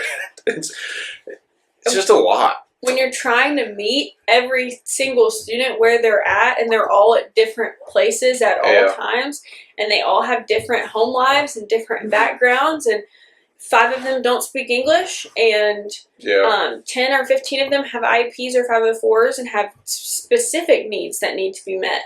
Yeah. And you have 30 in a classroom. But you got to meet the needs of every single student. Mm-hmm. And you're still trying to teach them content and make them care about history, making sure they're not on their phones, and making sure you're disciplining students who are misbehaving, but also teaching them, making sure they're turning their assignments in on time, and still creating and cultivating a wonderful classroom environment and getting to know all of your students on an individual level. And it is the most challenging job I've ever had. Well, then you get to go home to your whopping teacher salary. That's, that really just is the light at the end of the tunnel, as every teacher always... It makes it just so much easier. That would help, if the salary was a little bit higher, which Greenville County actually is, working on that a little bit. Yeah. I don't know if you've seen their increase there. I don't know what their is, but salaries. I'm going to say it's probably not enough still, but... Well, like, when I started, I don't care about talking about it because it's all public information. Like, you can look up Same thing as you can go find your professor's salary. Yeah. If you didn't know that, you can. Fun fact. So, yes, you can. It's all public. Yeah. So when I first started, I think I was making $47,000 a year as a first-year teacher. I didn't have my master's degree yet. Yeah. But I think now going into next year, the first-year teacher salary is with just a bachelor's degree. I think it's $54 now. I mean, that's better than... And that's only been 3 years ago. Yeah. So I mean, it's a decent jump. They're like... Well, now you're at least at like almost the median salary in the United States of like 55, I believe. That's the median. In my average opinion, is below that. Still not enough. I would agree. When you're having a class size of like 30, well, like what was your class? I guess average class size because you taught different classes. It differs for every class and every semester. So, but for the 2 years, did it grow over the year? Actually, what's really strange, the fall semester was always massive compared to the spring semester, which was very interesting. Was that because Governor Econ's a senior class, though? I think a lot of it was because seniors were always trying to, not have to come to school very long. Yeah, so you take it in the fall. Take it in the fall, and a lot of them had short schedules in the spring, or they didn't come at all in the spring. Yeah. And so, like, my classes of 32, 33, 35 were in the fall. And some of my spring classes were like 15, 17, 20. So I would say my average class size was probably like 25 for the whole year if I had to guess. which 25 is actually fine. Like, Yeah. I would say 20 students is like a good sweet spot. Like, that's a great class size. Well, that's what Suzanne Brown, and she does the co-op, and they limit their class size to 19. Oh, that's beautiful. And she said kind of where like that's the maximum amount of people you want for one teacher. Yeah. Like, because otherwise it just gets too chaotic. And I think Bill Roach said a similar number around there. But I would say ideally, like, yeah, high teens to low 20s. That's the sweet spot. Because you don't, like, when you have a class with too little students, it feels a little awkward, to be honest. Yeah. It can. If you have a class with a bunch of quiet students, yeah, it can feel weird. So I always preferred, like, an in-between number. I feel like it gives a nice input, balance-wise, of, like, someone's probably willing to talk. I think it also makes it more interactive because, like, saying something wrong in front of 30 people versus, like, 18-ish. 18. Or, like, when you're in a class of 18, you probably know 10 of them. Like, you know? Right. So, like, versus there's, like, 20 people that you don't know. You know, like, that's...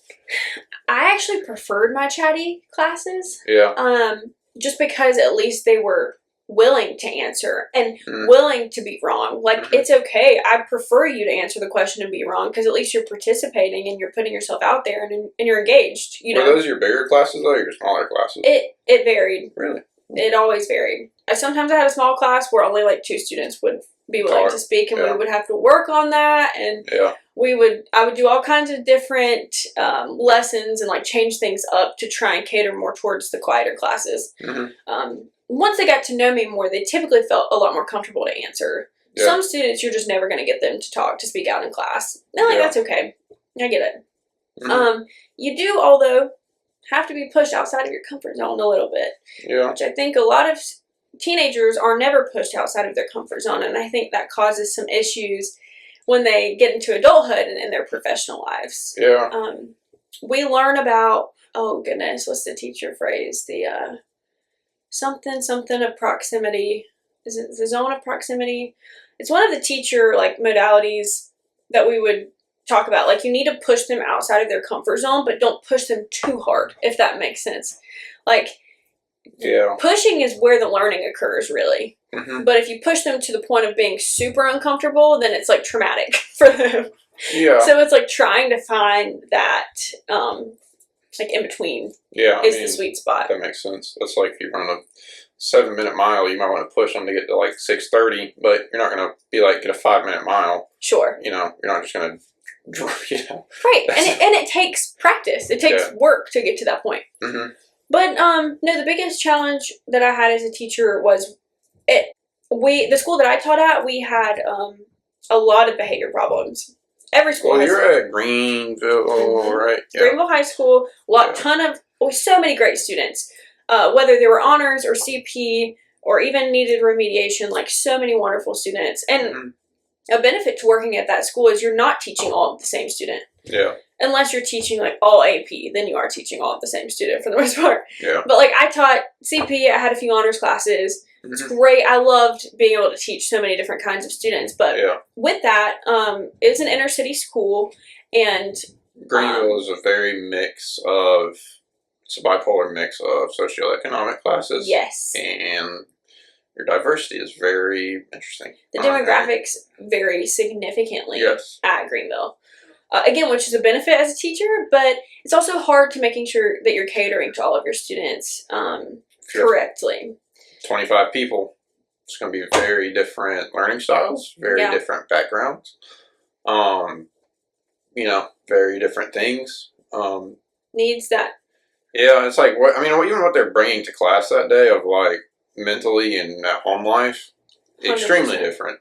Bill, he had one of the most. He was at Greenville when he came out of school, and he was teaching. And he never gave referrals or anything. He was in a class, and there's this one kid kept going at him. He was finally like, I'm going to write you a referral.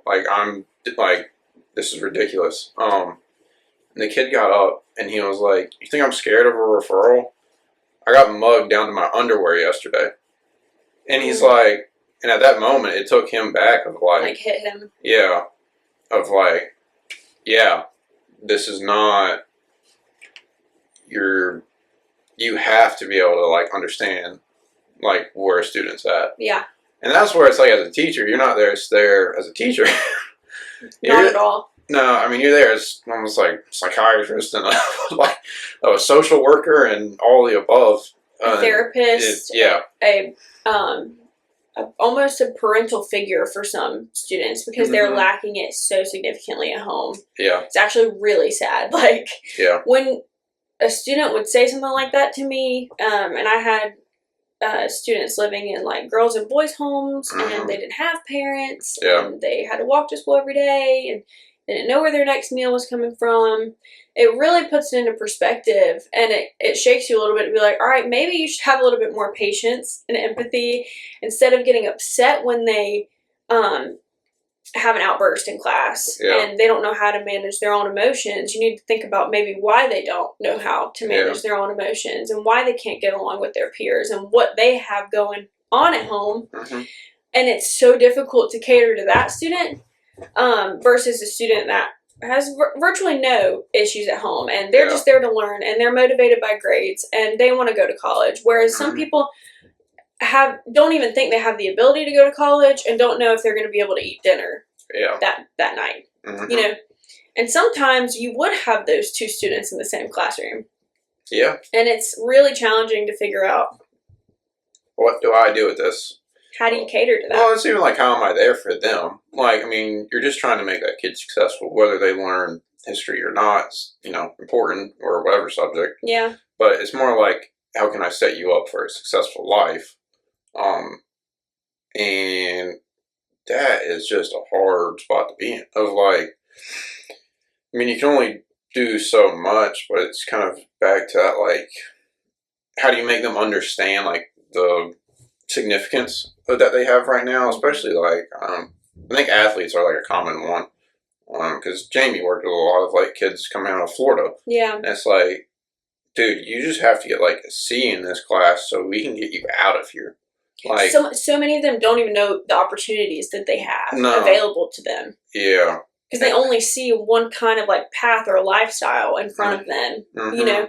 And I would tell them, like, no, like, there are so many opportunities for you. Again, being almost like a counselor or like trying to help them see, like, what they what their options are. Yeah.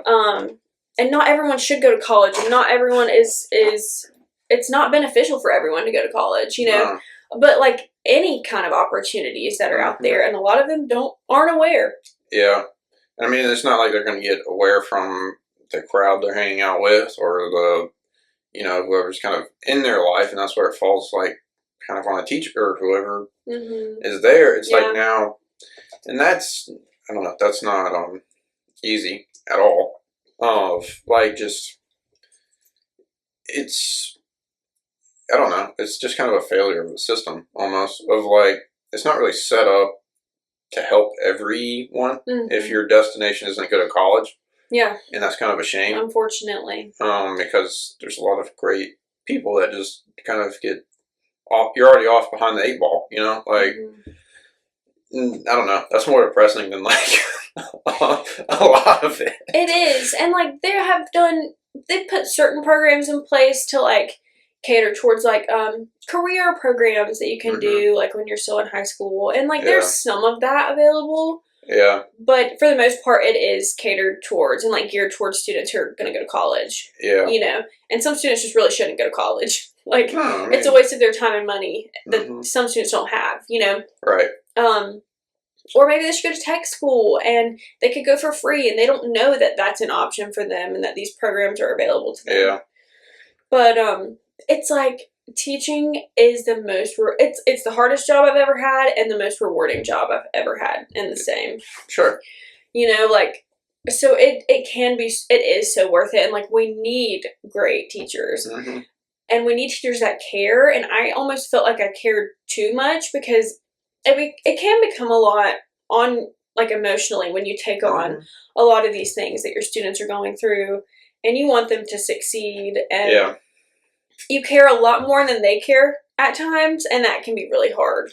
Yeah. But it was just like, it's so mentally draining. Like, I remember going home from school some days, like, nothing on the radio, nothing playing at all, just like driving home. The silent car ride is a tough one.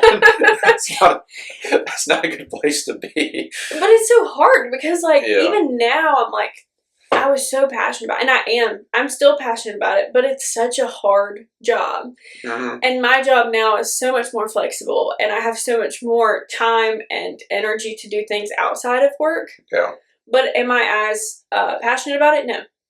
Yeah. You know, so it's really hard. It's a hard decision to make, you know. It's hard. I mean, yeah. I don't know. I mean, that's why you have like a teacher shortage. It's not like it's not a easy job, and it's not. And they should be paid more. Yes, absolutely. I think pay is obviously a significant one. It's clearly identifiable, but it's also like, all right, if you're going to pay me more, but then keep putting more kids in my class, that doesn't really solve my problem either. Like, well, not to call out Greenville County schools, but they are increasing the teacher salaries, but they're cutting teachers as well. Like the school that I was at, I think they cut like 5 teachers or something. Sure, that's not really solving your problem. And I know teachers from other schools, like they are actively cutting and accessing teachers. Yeah. So class sizes are going to increase inevitably. And so it's like, well, you have more people moving here every day. You have more people coming into the system, so you already have more from that. Let alone now, if you have less teachers per school, it's, you know. And like, there's a better way that class sizes can be divided, and you know, how schedules are created to make it a better environment for all teachers. But nothing's perfect, and it's never going to be. It will never be perfect, and there's nothing like. At the end of the day, it's, you know, pretty much it's not a free service completely to the people, but I mean, it's mostly coming out like property tax and whatever other taxes they have linked to it. So it's kind of like you're paying it regardless. So my favorite thing would be like when one of my students would say like, "Well, my parents are paying your salary, Miss Echols." I'm like, "Cool, thanks." Yeah, I tell that to Tommy all the time. That's funny though. But you better be working today. Oh, it's funny, and I'm like, "You're not wrong, you know," but like the fraction of how much is coming from that is. It's a public school is necessary and can be a wonderful thing. Yeah. Do you think you're going to put your child through a public school? I don't know. Are you going to homeschool? Are you going to co-op? Or the nice thing today is there's options to people. Unfortunately, not every option is to every single person, but it is nice that now you do have choices on what you can do. Like I have seen a lot in regards to public school, which makes me a believer in public school, but also makes me a little afraid of public school, if that makes any sense at all. Yeah. So I do believe in public school, so I don't want to say that I wouldn't put my kid through public school, because I definitely will in some capacity.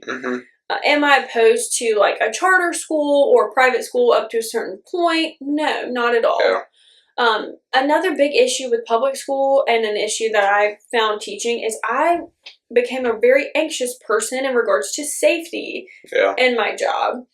And that's just something, unfortunately. That's a fun conversation as well. Sorry, I know, like it's not super positive at all. But that became a really big of like, what is there going to be a threat at my child's school, or is there going to be an issue that like you're not there for, or whatever? And it could happen anywhere these days. It really can happen outside of school, inside school. As a teacher, I felt a lot of stress with the safety though, and we did drills and we did this or that. Yeah, but my thing with the negative thing about the drills is anytime you do a shooter drill, one, I don't know why I remember doing that for so long, but I feel like middle school is when we started to be like active shooter drill. Yeah, I think so. Around that time. So my biggest problem with it is every single person that would like probably be if you had an active shooter in a school that was like a student or whoever, they did the drill. Like, how is that? You know, like You mean most of the time the shooters are students or have been students? Yeah, at this point, if you're having a shooter, they've probably gone through an active shooter drill. Sure have. And so, like, what is the... Like, I don't understand. Even then, like, when you did the drill, I was like, this makes not a ton of sense on, like, what our thought process here is, you know? I do know. Like, I do know what you mean. That was just a sidebar that... Well, I like wonder what the stats are, because I think they are out there of like how often are the shooters, the active shooters, how often are they, like, were they involved in that school, or in the school district, or were at that school a few years ago? Most of the time they were involved at that school. Yeah. So you're right, they have gone through the drills. They know what to expect. They know what is going to happen if they go into... I mean, I guess it's really kind of hopefully like peace and... I guess it's like a peace and safety kind of type of mind, where it's like you had bomb drills, I guess, in like the 60s in case like a like a nuke from the like Cuban Missile Crisis, where the kids ducked under their desk, and like that desk ain't doing nothing. What's the desk gonna do? That desk ain't stopping it, you know. Like, we used to talk about that when I taught about the Cuban Missile Crisis, and the students would be like, "Yeah, they had a bunch of drills." I'm like, "Yep," because that desk was really gonna do a lot for them. Yeah, I mean, like, if the ceiling's collapsing, then the ceiling's collapsing, and if you're in the bomb radius, you're in the bomb radius. Like, even like when we did tornado drills in school, and like you go in the hallway and you put the book over your head, and I get it, you're shielding yourself, but how much is that gonna do? I don't know. I feel like tornado drills at least makes, like, you have a cinder block building. Yeah. I don't feel like a lot of it's gonna fall necessarily. Yeah. But if you have a nuclear blast, then I think your ceiling's collapsing more than like your ACT or ductwork's like falling on your head. Sure. Like. It's a little bit natural disasters, a little bit different than a man-made disaster. Sure. Yeah. Yep. Yeah. But no, the safety is a big aspect. Like, that was one of the things that deterred me from going back to the classroom. And like, I'm just an anxious person when it comes to that, and that could happen, like I said, anywhere. Mm-hmm. So it's like unavoidable, unfortunately, in certain circumstances. Yeah. But that was something. Every time I heard a noise, like a random noise, where do you think my brain went? I mean, unfortunately.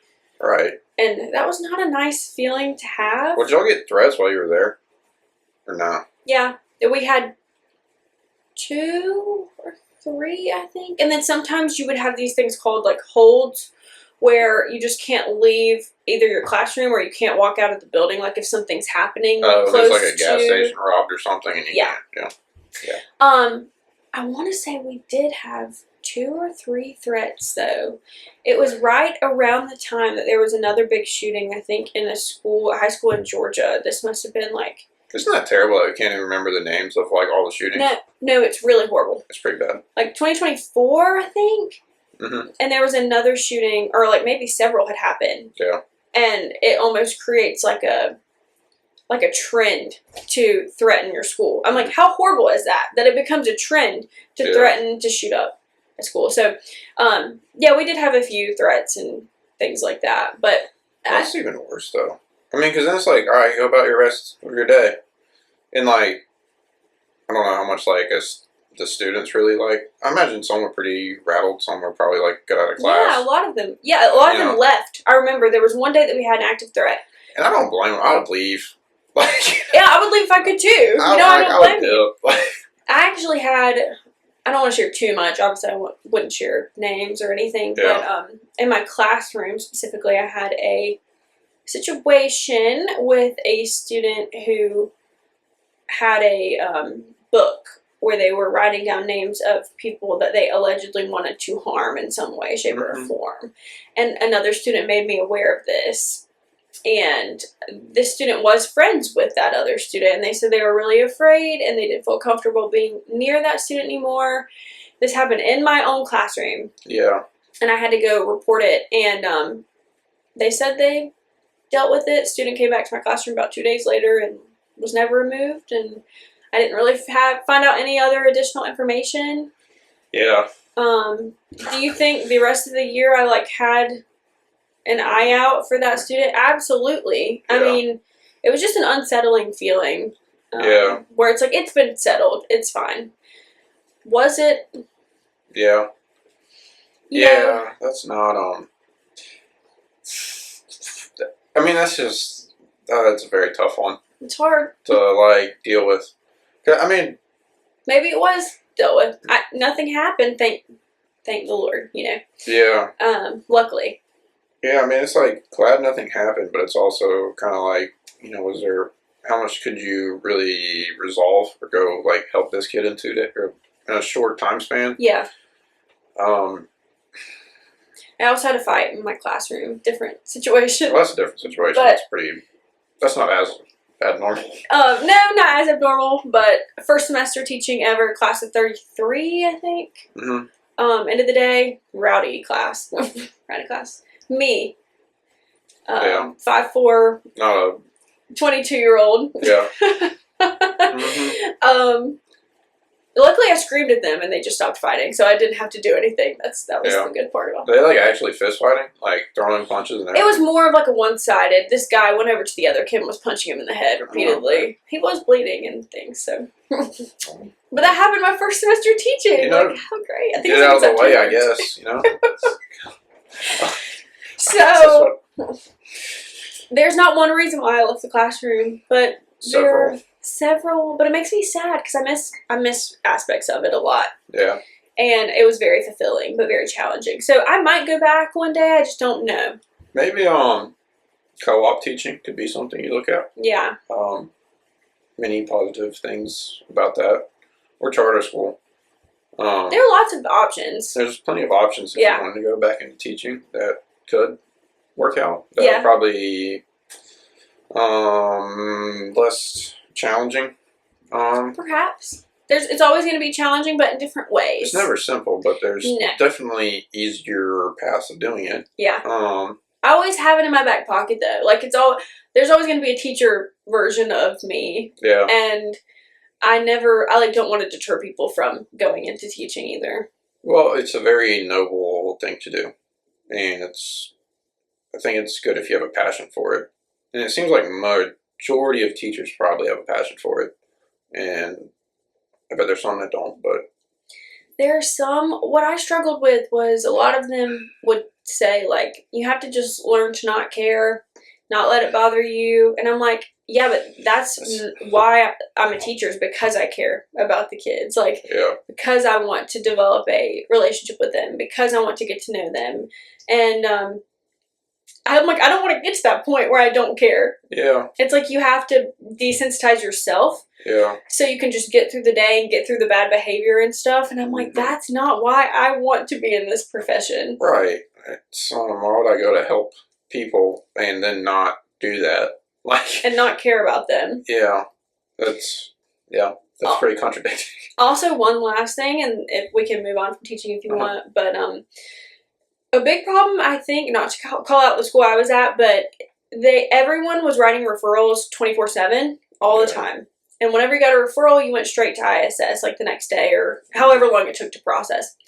So no one cared about getting referrals. Yeah. When I was in high school, it was like more of a big deal, in my opinion, I felt like, to get a referral. I think it was pretty bad. Like, you felt bad if you got a referral. Like, it meant you were in trouble. Like, there were consequences. Yeah. And at my school that I taught at, it was like you got a referral for being on your phone. Same consequence as if you cussed at the teacher in class. Same consequences if you did something worse. I found that to be a big problem in regards to behavior because everyone was going to ISS every other day. Yeah. And a lot of the kids wanted to as a form of getting out of class. Yeah. So it wasn't really a punishment. Well, I mean, is referral really ever a punishment of you don't have to come to school for 3 days or whatever? A lot of them love to get more referrals because they would then be suspended once you hit a certain point. Yeah, it's like, okay, I'm not going to come to class. Okay. And they liked it. A lot of them preferred that. Yeah.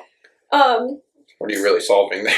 So I found that to be a big, I'm not saying the culprit of bad behavior, but, it wasn't helping the situation, in my opinion. No, the punishment system only works if you really have, a system at home that reinforces bad behavior. Yeah, Otherwise, it's kind of like whatever. And good behavior, too.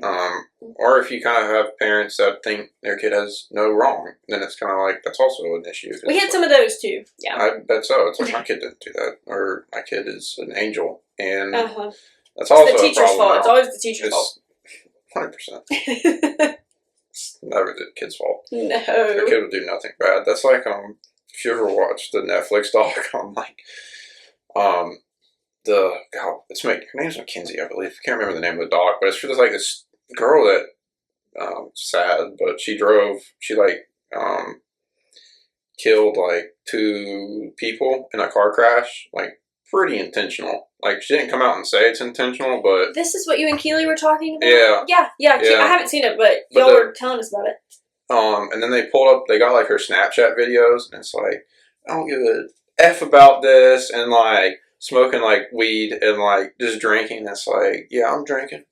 Like, you know, and it's just like, okay, like, you know, that's so being crazy. a bad... That whole situation is crazy. But then the parents are like, our sweet angel would never do this. Would never do that. She would cause no harm. She was just a media influencer. And it's like, okay. Well, she had no consequences. If you put your blind... Exactly. And so why would she think she wouldn't be able to get away with this? Yeah. So that's a prime example of the extreme of what can happen. Yeah, I need to watch that, by the way. Yeah, very extreme cause. Are you cool to take a time out? Thought of something. While we're back. And we're back. Yeah, just like that. Magic. Never left. Nope. The thing I was curious about when we left, and I was like, oh, I should ask you this. The Chromebooks and, like, laptops and being able to, like, kind of work, like, online, how much of that kind of do you feel like helped, hurt, or was indifferent towards, like, the learning process of, like, now you had, like, e-learning days and, like, kind of that more, I don't know, you weren't exactly in the thick of COVID, were you? Mm-mm. But, like, No, I mean, it was after the fact. I mean, but it was still, like, processes. The impact of, yeah. So, great question. It's good and bad at the same time. Mm-hmm. So, and I feel like, unfortunately, it's been my answer to a lot of these questions. Like, well, I mean, this isn't like a negative, you know, like, nothing's completely terrible with what's going on. It's just kind of is what it is. Well, yeah, exactly. Like, most things are neither good nor evil, but there's somewhere in between. Some things are good and some things are evil, but Chromebooks, not one of them, in my opinion. Not the hill to die on. Not gonna die on that hill. Yeah.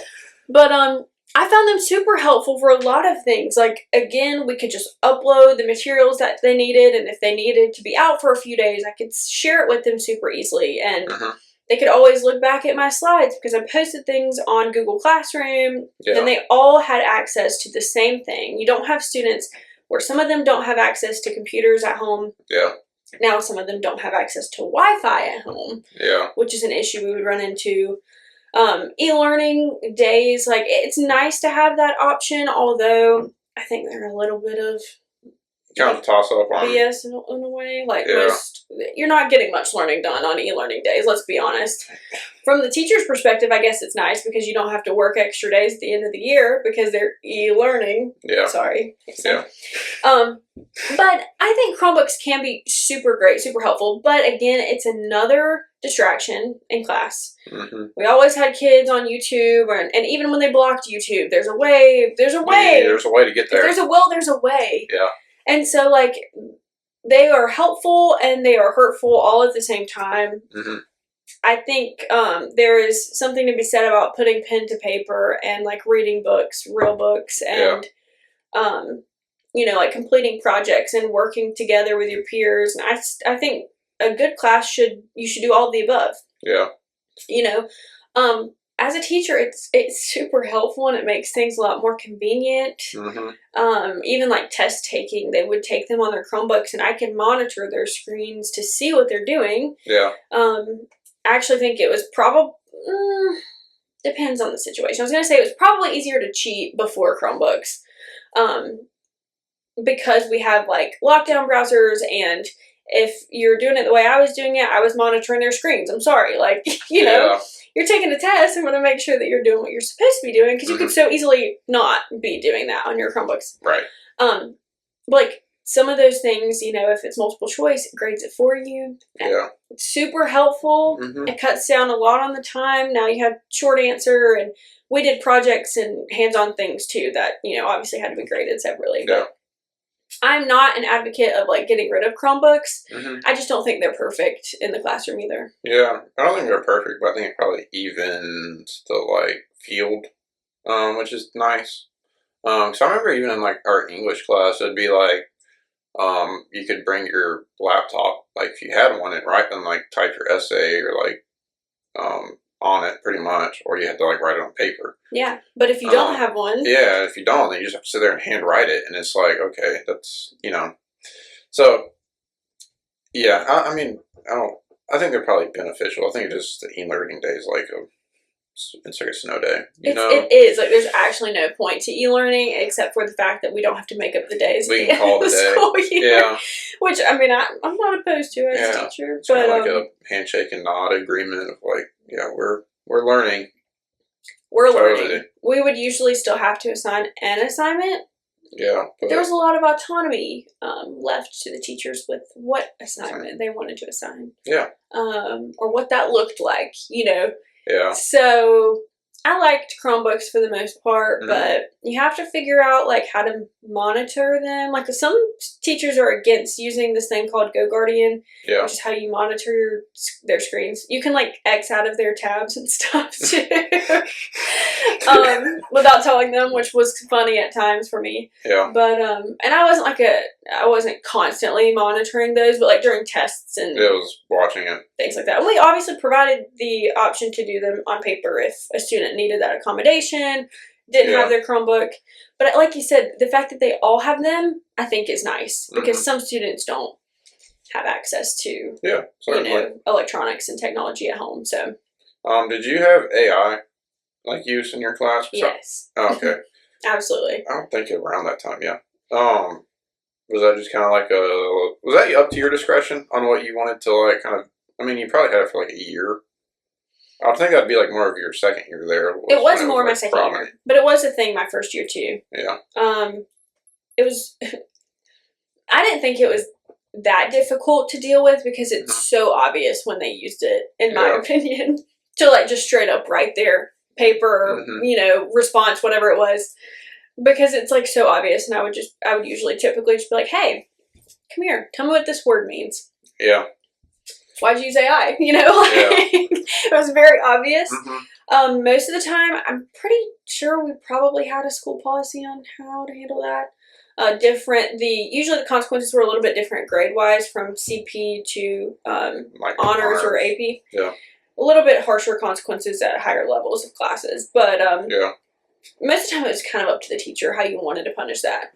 So it depends on the situation and how heavily they were using AI. We also have like applications and systems that you can work through to check, like an AI checker, which is helpful. I didn't really feel the need to usually do that because it was typically very obvious to me. Yeah, I mean, like when you're using like the dash, there's a name for it. I can't remember, but when you throw those into like your sentences, it's like you've never written like this at all. Absolutely not. The structure. Or you could even be like, you know, give me a synopsis, like a few sentences on what your like main thesis was in this paper. Like, what was the point? Yeah. Tell me like beginning, middle, end. Also, asking some of my CP students to write felt like the biggest task on the planet. So that's another issue. But fun. Yeah, dealing with AI is not fun, but I mean, there are consequences to it. Like I would give them, no, let's not talk about like, oh, you have to at least give the student a 50. And usually that was for final grades. Like you could give zeros in a grade book, which I would give zeros for using AI. Some teachers will let them make up the assignment. It depends. Like teaching and grading, unfortunately, can be very subjective. And like, to be real, it is. Well, so you just have to try to be fair as much as you possibly can. Outside of like a multiple choice test, it's pretty subjective. Like writing is subjective, you know. Projects, any kind of project work is subjective. You have a rubric, and that's why we have rubrics in place. But that's just a standard set of like guidelines to try to guide my grading process. To guide. It's not going to be like, you know, it's not cut and dry exactly on what is, good and not. I think it's also hard when you're having different ranges of good and bad.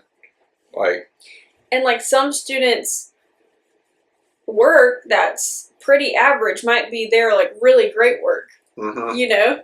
Yeah. And vice versa. And you don't really want to discourage them, but you don't want to hype them up too much. Right. Exactly. It's where do we land here? Yeah. What's a good in between? Yeah, that's difficult.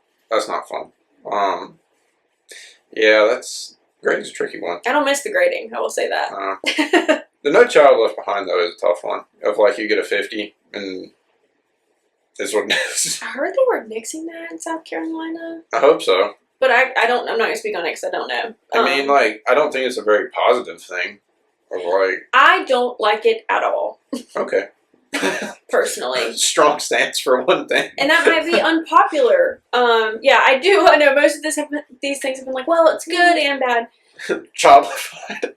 Okay, not the whole policy in itself. The whole policy's not bad. The grading policy is terrible. I don't like the grading aspect because I think there need to be consequences to your actions. And a lot of students have been allowed to make it through several years of school because they're just pushed through even when they should have failed multiple times. Mm-hmm. And I'm not saying kids don't deserve a second chance. They do. Yeah. But they're going to struggle a lot in adulthood when they have been allowed to graduate, when they should have failed multiple times. Yeah. And they're oh, well, I always just make it through because I always just get pushed through because... Yeah.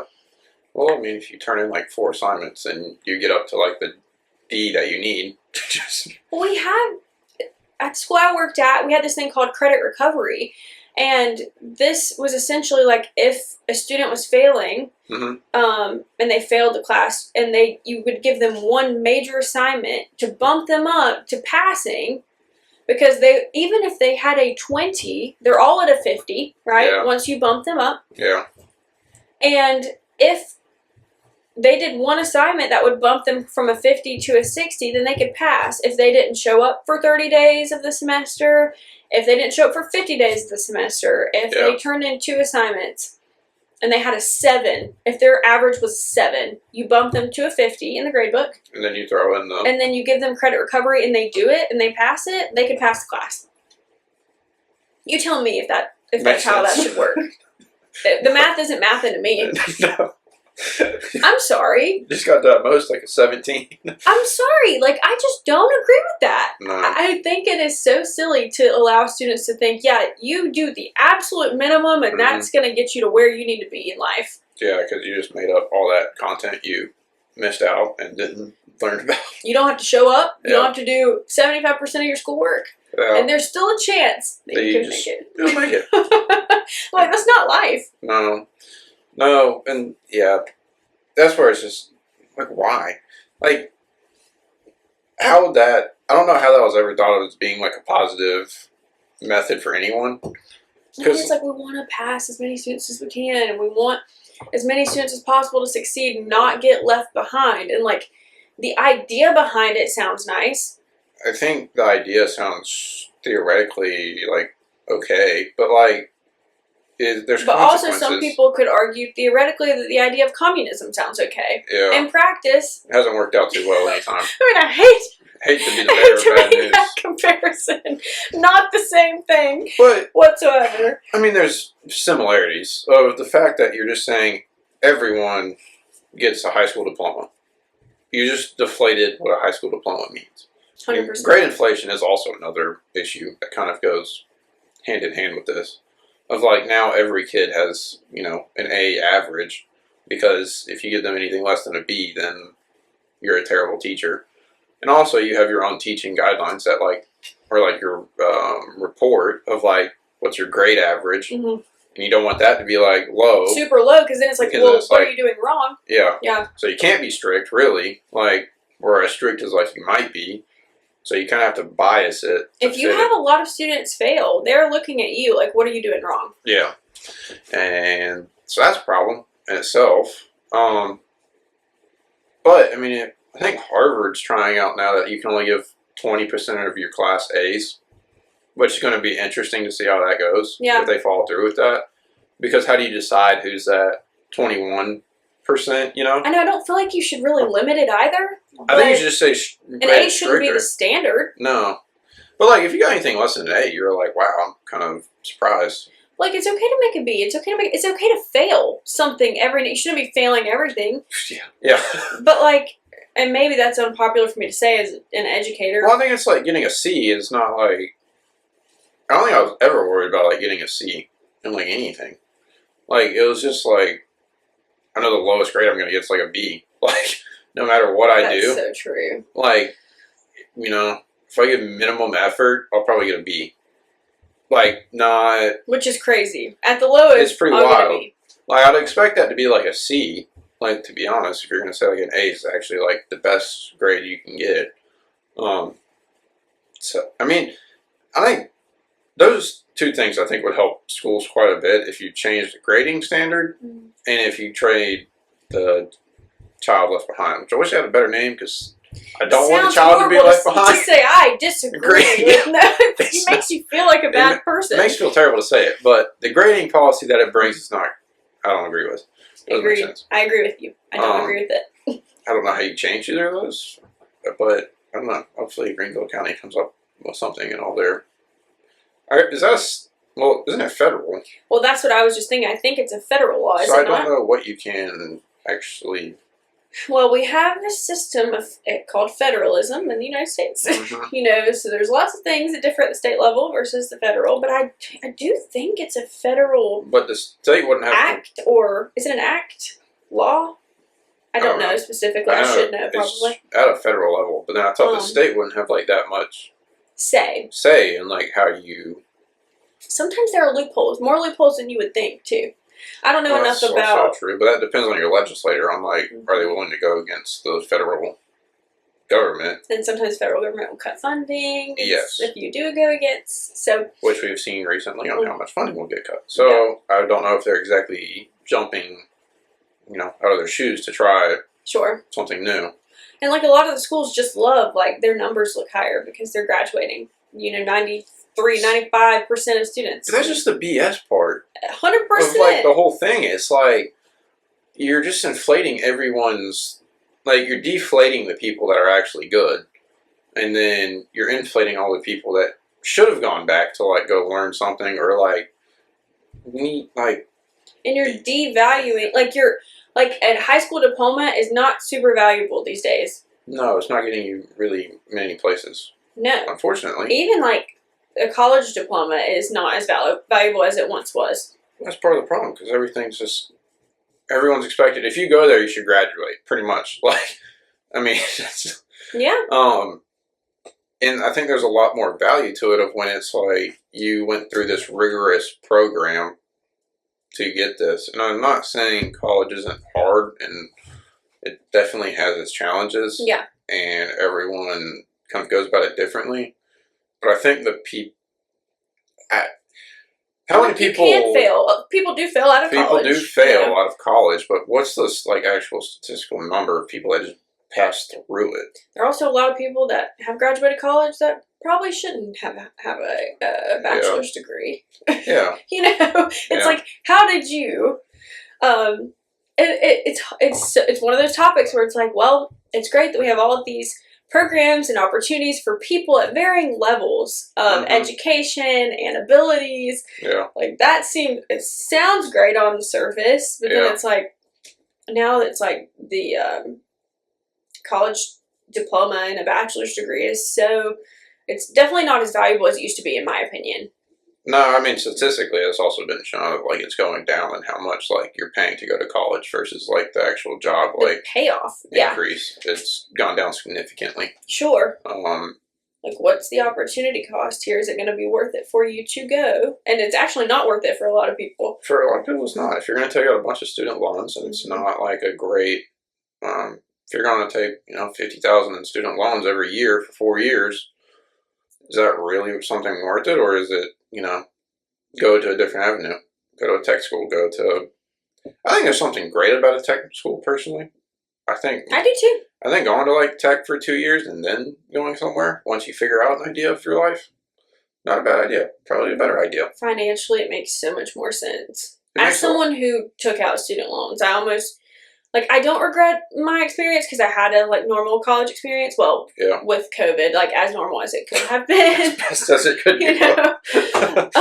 So, like, I don't regret it, but, like, could I have saved a large chunk of money? Absolutely. Yeah, but it's also, like, I don't know, you got a job immediately after, though. I did. So, like, there's a direct payoff. Did I take out more than my salary that I made coming out of college as a teacher? Did I have more student loans, more debt than my salary? Yes. Well, yeah.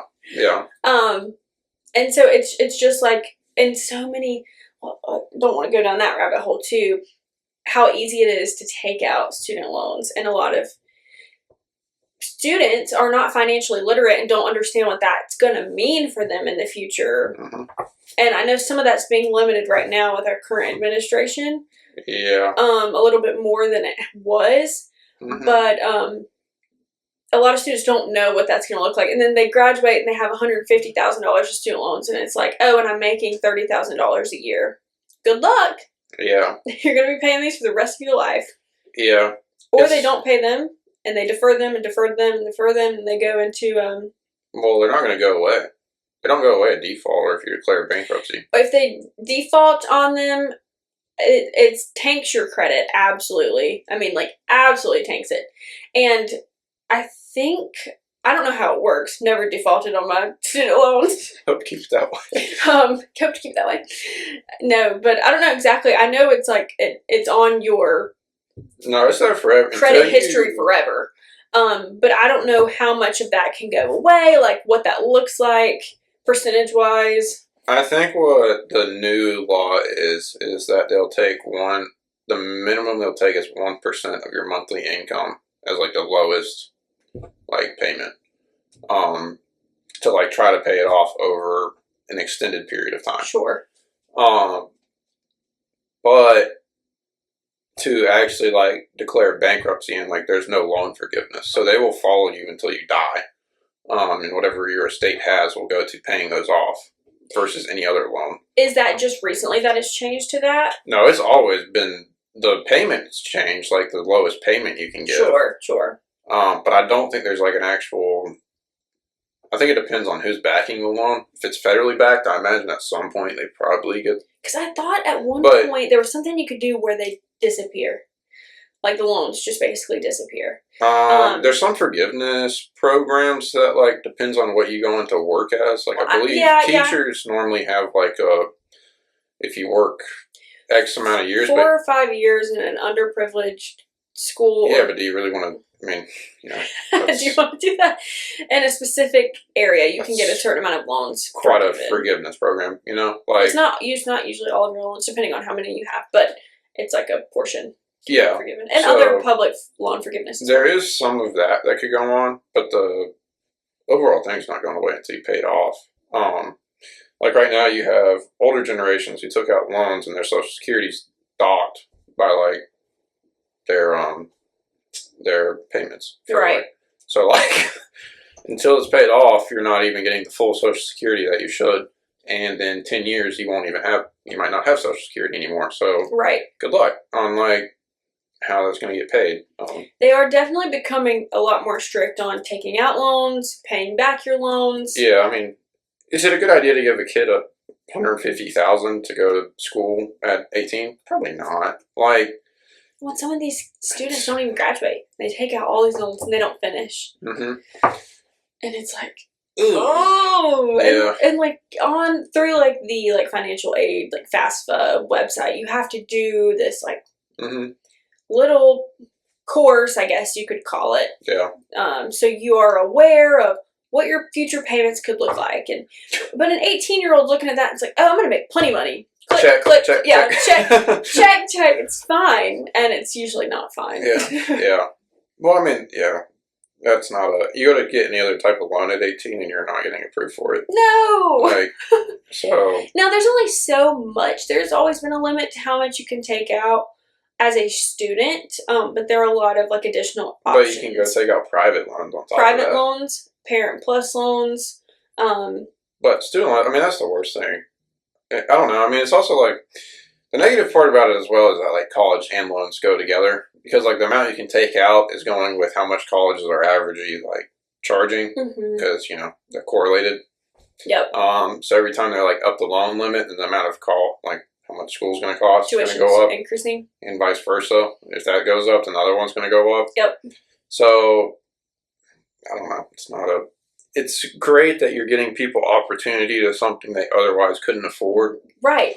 But there's a positive to it, but there is a big negative to it as well. I don't know. I think the requirement should be you have to go to like a state tech school or a state like funded school that's only going to be either through the program it's free or low cost for like an associate's, and then have them take out a loan if they really need to go to a university.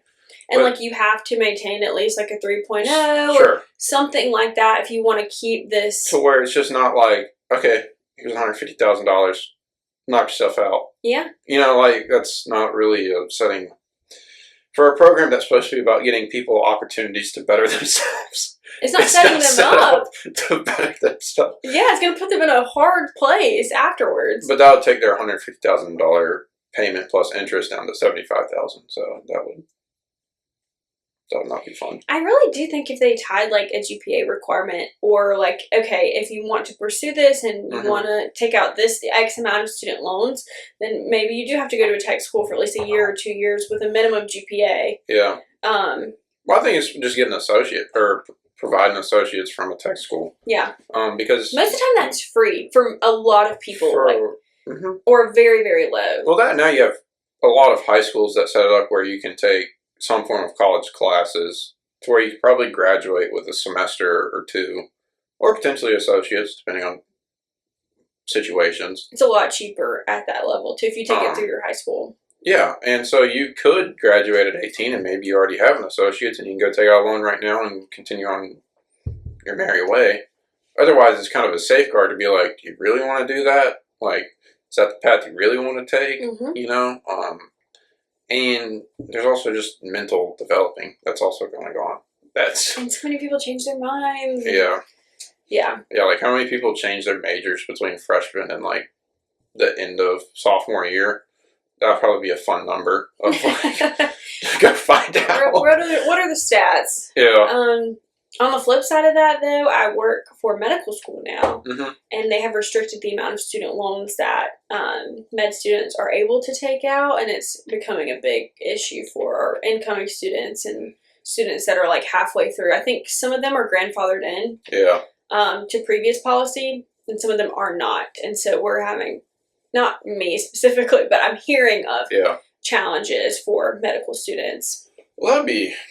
I'm sure all like higher level law students, med students pursuing like extended degrees. I just have to think that'll change though on like how much they'll be willing. It seems like it's just a gap in like how much or is it federal or is it state like student loans when you're going to, or is it private? Like they're limiting. They can't limit how many private loans you can take out. They're limiting the federal student aid. Yeah, it's at the federal level. That's I don't know how fast you can change that or not. So, I mean, a lot of these, medical students do leave with $200,000-$300,000 of student debt. Well, right, but your goal is you're going out there making $400,000 plus a year, right? So it's all relative. To pay it off in 3 years. It's relative. Now, some med students become physicians, and it does take them quite a long time to pay it off. Well, specialty is going to vary that.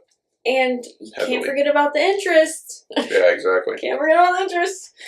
And interest rates aren't great right now, so you really have to, like when I look at my student loans that I took out my freshman year of college in comparison to the ones I took out my senior year of college, interest rates are very different. Yeah. But anyway, it's just interesting from a medical student perspective to see like how these policies are impacting them. Yeah. I don't think the federal would change because healthcare workers are pretty high in demand. And so I don't see why they would like try to limit that if not needed.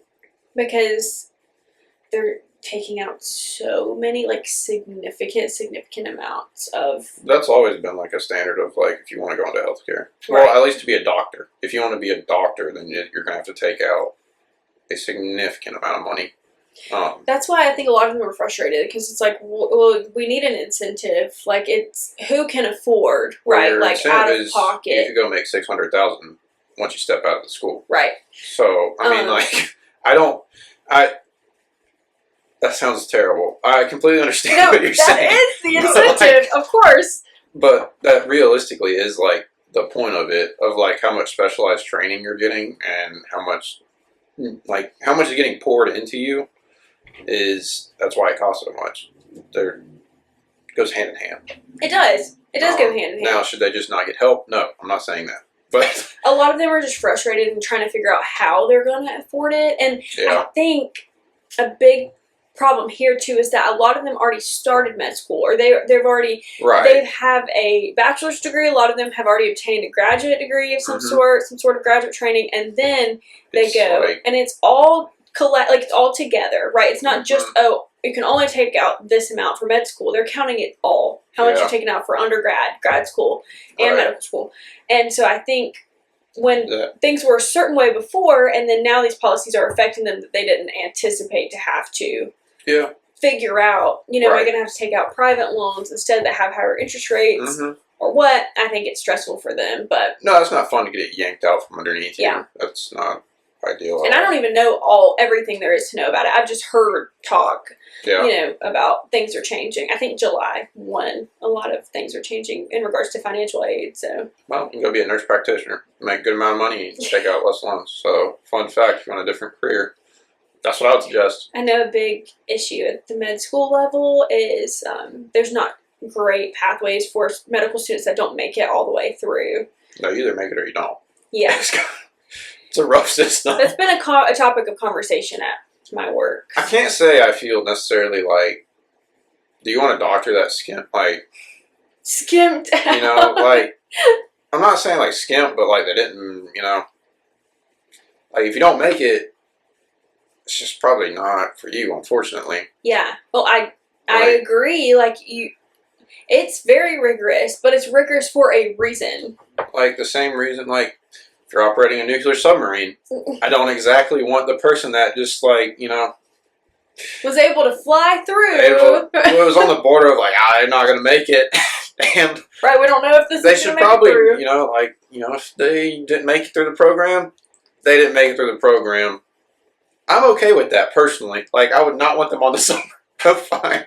Right. You don't want to put someone's life in your hands, someone who barely passed medical school for several different reasons. Yeah.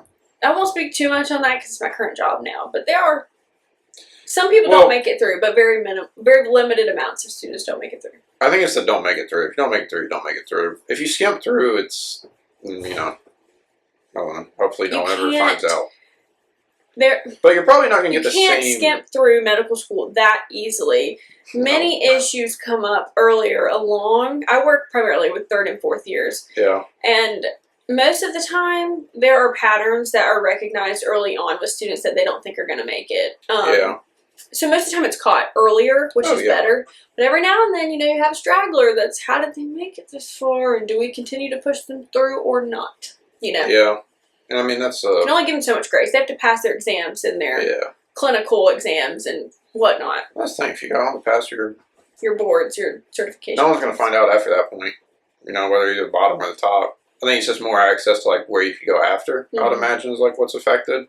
Of, like, probably top's going to go to the top place, like, kind of. Like, some students don't match. So, I don't know. I'm sure you're familiar with the match system, but it's, like, a massive algorithm where, like, the residency programs rank all of their students, and then the students rank their. We all find our people. Some students don't match, but most of the time they still find a spot for them to go if they didn't match. Yeah, it's called the SOAP process after match occur, or it's before match day, but it's the week of match, and everyone's a lot of the people that work for medical education are stressing to find a spot for them. That's when you got to really buckle down. Yeah. I've learned a lot about that the last year that I've been at my new job, but it's pretty interesting to be honest. There's a lot going on. Medical field's an interesting one. So much that goes into it too, and like I said, most people you can't skimp through med school for the most part. I mean, it is rigorous, and it's rigorous for a reason. Yeah. I think because no one wants a inadequate just physician. No, thank you. No one's like, let me get the bottom of the barrel. I would prefer that. Yeah, so there is a reason that is hard. Some of them do if they pass through med school, then you think maybe that one shouldn't have made it. A lot of the times they'll get weeded out during fellowship or residency, as well. Well, that's also determining where they're going to go. Mm-hmm. Certain people should not be more patient facing. It should probably be more on the back end of things. Research. Yeah. And they have different specialties that fit people. Also stress. Oh yeah, you find out which personality type you are. Yeah. By what kind of occupation is out there. I think some of the surgeons aren't super great with being patient facing. Good thing most of their patients are knocked out. Oh, it's a key part. Some of them are great at both. They have the personable. They're personable and have the people skills. But it's also clicky on the personality type kind of fits what you would some of expect. I have realized that some of the specialties have massive stereotypes, and some of them seem to be a little true, to be honest. Not always, of course. Yeah. There's always an outlier, but there is. But they do have stereotypes for most of the fields. It's kind of like finding your group of friends, because those are the people you're going to be working, especially in high stress situations for some of them. Well, high risk for pretty much all of them, but high stress is the matter of fact of an ER, versus a family practice or a kind of an outpatient or setting. Whatever. Yeah. Very different, someone that's dying in 30 seconds versus let's check up on your leg. It could be a radiologist who's reading scans all day versus, and on high importance. An oncologist who's performing surgery and all stuff. Working in the ICU, and it just really depends. Yeah. There's varying. There's so many specialties, things I didn't even think of before I started working for med school. So yeah, it's very interesting. Let's end it with a fun topic. Yeah, sorry. There've been some not so positive, but some of it has been. Yeah, some of it's been positive. Maybe people will take our solutions and run with them and make them better. When did you meet Parker? We met so we had mutual friends of each other, and he was 3 grades ahead of me, so he's a few years older than me. Yeah. So we didn't run in the same circles by any means. We didn't know each other in high school, but I knew of him because he was really good friends with one of my good friends' siblings. Okay. So mutual friends is kind of how we knew of each other, but didn't know each other. Yeah. And we did not get together until he was already out of high school. I was still in high school. Mm-hmm. And it's just so romantic, Dylan. He did add me on Snapchat. What nice. A romantic story. Yeah. And it just kind of blossomed from there. So we started hanging out. At first, my parents said absolutely not because he was 3.5 years older than me. Mm-hmm. They were like, "That's a funny joke, Madison. That's not happening." Yeah. Luckily, since we had mutual friends, people vouched for him to my parents. Yeah. And we're like, "No, he's a good guy. He's a really good guy." Because at first, I specifically remember my dad laughing, being like, "That's funny. You're not going out with him." I had no idea what. Of course, I didn't think it would lead to what it has led to. But he was my first really serious relationship, which is very interesting. So, I had little things here and there before that, but he was my first really serious relationship, and ended up marrying him. So, golly. So I was 17 when we first started dating. Yeah, which is crazy. That's pretty wild. That was your senior year or junior year? It was my junior year of high school. And he was 2 years removed at that point. Mm-hmm. Yeah. Mm-hmm. But again, ran in we knew mutuals, but didn't really know each other. So yeah, that's the fun part of TR. So many mutual. You know of everybody. You know of everybody. When did you decide you were going to get married? When was the? So when were you this is it? Because Well, yeah, it's a good question. It's just so different for everybody, I think. Yeah. I don't know. So we've been through so many chapters together, which is so fun to look back on now. Yeah. Going on 9 years this year? 8.5 right now, I think. It's impressive. Nuts. Almost at a decade. So I think, yeah, I know. He's getting old too. But so we've been through so many chapters, but it was a little rocky going into when I went to college. Mm-hmm. So he did not go to college. He's a fireman. I know you know that, but some listening might not know. Some people might not. And so I think that was the most challenging part. And we actually broke up once, and it was kind of my fault. Looking back on it now, it was my fault. But I had a lot of maturing and growing up to do at the time. And sometimes you got to figure things out the hard way, you know? Yeah, I think it's part of being in a serious relationship is going through some sort of trial. Yeah. And I think that determines a lot. I actually do too. Like, it was not a fun experience, but like, no. It really wasn't. Because I caused myself like my own trauma, like things that didn't need to happen, but it needed to happen in the grand scheme of things because it made us like realize we did still want to be with each other. Yeah. Like, we were willing to work through it together, you know? Yeah. But it was a little bumpy, like right after I went to college. Yeah. And we broke up for like a month, I think. Mm-hmm. I had just turned 19, I think. So we've been together for almost 2 years, like right at our 2-year mark. Yeah. I've heard things get bumpy around the 2-year mark. I don't know. Supposedly. Supposedly. Supposedly speaking. Which my best friends were there for. I'm sure, Dylan, you probably remember a little bit of that. Yeah. Maybe. It was not a good time, but it needed to happen, I think. And I was so immature at the time. There was so much growing up to do, and both of us, like, mm-hmm. I think that's what, like, your relationship can stand the test of time if you can work through and, like, are willing to work through so many different life chapters together. Because, like, mm-hmm. you could break up with somebody for so many different things because you don't like the way they chew or the way they do this, and you have a problem with their profession or whatever it is. Yeah.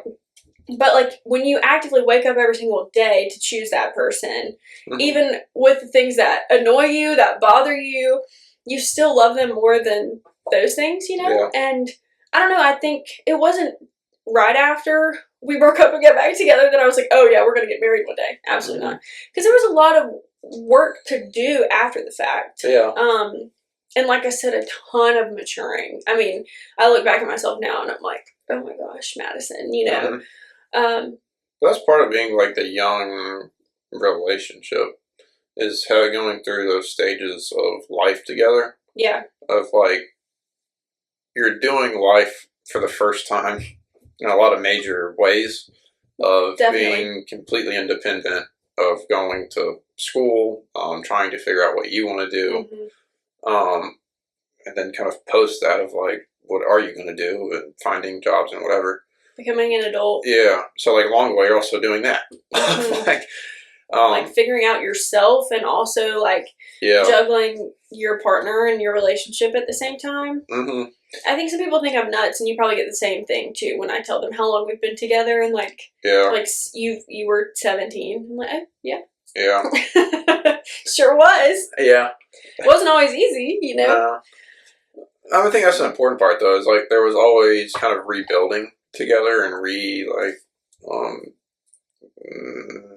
connect conflict resolution, and you figure out working through things. You figure out like how that person operates and what might trigger them and what they're receptive to. I'm still you still figure things out about them to this mm-hmm. day. Yeah. But it was maybe 2 years after that, or a few years. I don't know exactly what it was. Closer towards the end of college when we like kind of rebuilt that foundation, because it wasn't overnight. Like, you know, like mm-hmm. they're just things you have to work through because like, oh, you don't want to make sure that this person's just gonna like not just gonna break up with me again, and you know, is it is it worth it to work through? Mm-hmm. And I think we just kind of, instead of growing apart, we chose to grow together. Yeah. And like actively made that decision, like I said, every day to just choose that person. And Mm-hmm. and I think so many people just aren't willing to work through the hard things. And Yeah. sometimes a relationship should end. I totally think that some relationships are not meant to be. Yeah. And are better off to go their separate ways. But Mm-hmm. I think so many people just like don't want to put in the Yeah, hard just work. kind of give up. You know? I think that's a big part of it is like they just want the other person to kind of meld to them. Yeah. And not really be willing to like kind of, like turning it into like an actual joining versus just kind of like being like they should form to whatever works best for their life and for them. Mm-hmm. But it's like that person's bringing their own baggage and experiences and goals and life to this. Yeah. And so like it's a partnership. It's not just, this is only going to work if someone's going to conform to what I want in my life. Mm-hmm. And I think that's a problem that like gets run into, especially when you're young. You probably can relate a lot, honestly, because yours and Keely's relationship is pretty similar, timeline wise, and there are differences too, but some similarities there for sure. Yeah, there's definitely similarities, and differences, as every relationship should be. An age gap a little bit, just on the different side of things. On a different way. You and Keely aren't that far apart, to be honest, though. No, but she's older by a year. And you probably won't let her forget that either. No. She'll say it's just like 9 months or something, but it's a year most of the time. Most of the time it's a year? Most of the time it's a year. Yeah. It's, I don't know, it's a very magical process that you go through. That you eventually get to like, wow. I remember this person as a child. Isn't it kind of beautiful, like, now to reflect on? Yeah. I think it's really weird now to be like... That sounded super cringy and corny, but, like, no, it's true. It's true. Yeah, I mean, there's times where it's like, see her as, like, the 17-year-old, like, in high school. And it's like, man, that seems like a lifetime ago, Like... And it does. But, I mean, that's special, because you can remember, like, all the times about that, but then you remember kind of all these trials that have helped you become one, and also all the things that other person and you have gone through to, like, get to where you're at now. Mm-hmm. And that's very important. Of, like, are you both becoming adults and people you would want to be, and... Do you, like, think that you could create a life together that works well for the both of you? Exactly. And some relationships are not doing that. And some, I guess the good ones are. I think, if you're just like, it can't be one-sided, and there's growing together while individually, which is important, I always think. I totally agree with that. You still need to have your own passions and things that you do on your own. You should not give up your entire life to be with this one person. But you also need to have things together that you enjoy. And well, yeah, I mean, it's a balanced process. Mm-hmm. But it's, I don't know, this goes back, like, there's no guidebook to it. No. It's very much a feel process. Subjective, some would say. Some would say. But I don't know. It's a beautiful thing when it works, I guess. Like, it it's is the best way to put it. And like, I don't know. I think it can be beautiful when people say, no, we've never had, any issues. Like, that's wonderful in itself. But I think, like, when you can go through, like, those trials and tribulations and make it out on the other end and, like, be better for it, I think there's something awesome about that, too. It's a lot of red flags if it's like there's no issues. Because then it falls into, well, who's just bending, like, completely. Right. Like, you're two different people. There's no way you're going to agree on everything. There's no way that you don't run into conflict every now and then, And that's part of it. So it's kind of like you're kind of lying straight to my face. We're just like, oh. Yeah, when people, we never fight. No, we don't have any issues ever. No, someone just goes and cries quietly at night, but right. Who's unhappy here? Someone's unhappy, but okay, yeah. I know, I hate to say that, like, as a... Sorry to burst everyone's bubble. Yeah, I know. Help. Is that really true, though? No, so, to answer your question... Yeah. A few years after that, I think you just like hit a point where you realize like this is the person I actually could see myself like forming a life with, and like we have the same goals and we want to work together instead of working apart. And I don't know, it was a funny process to us getting engaged, but because he's a few years older than me, so there's always been like we have to compromise a little bit. And I was like, I have to be graduated from college, like no ifs, ands, or buts before we get engaged. And so we did move forward with getting engaged like a week after I graduated from college. So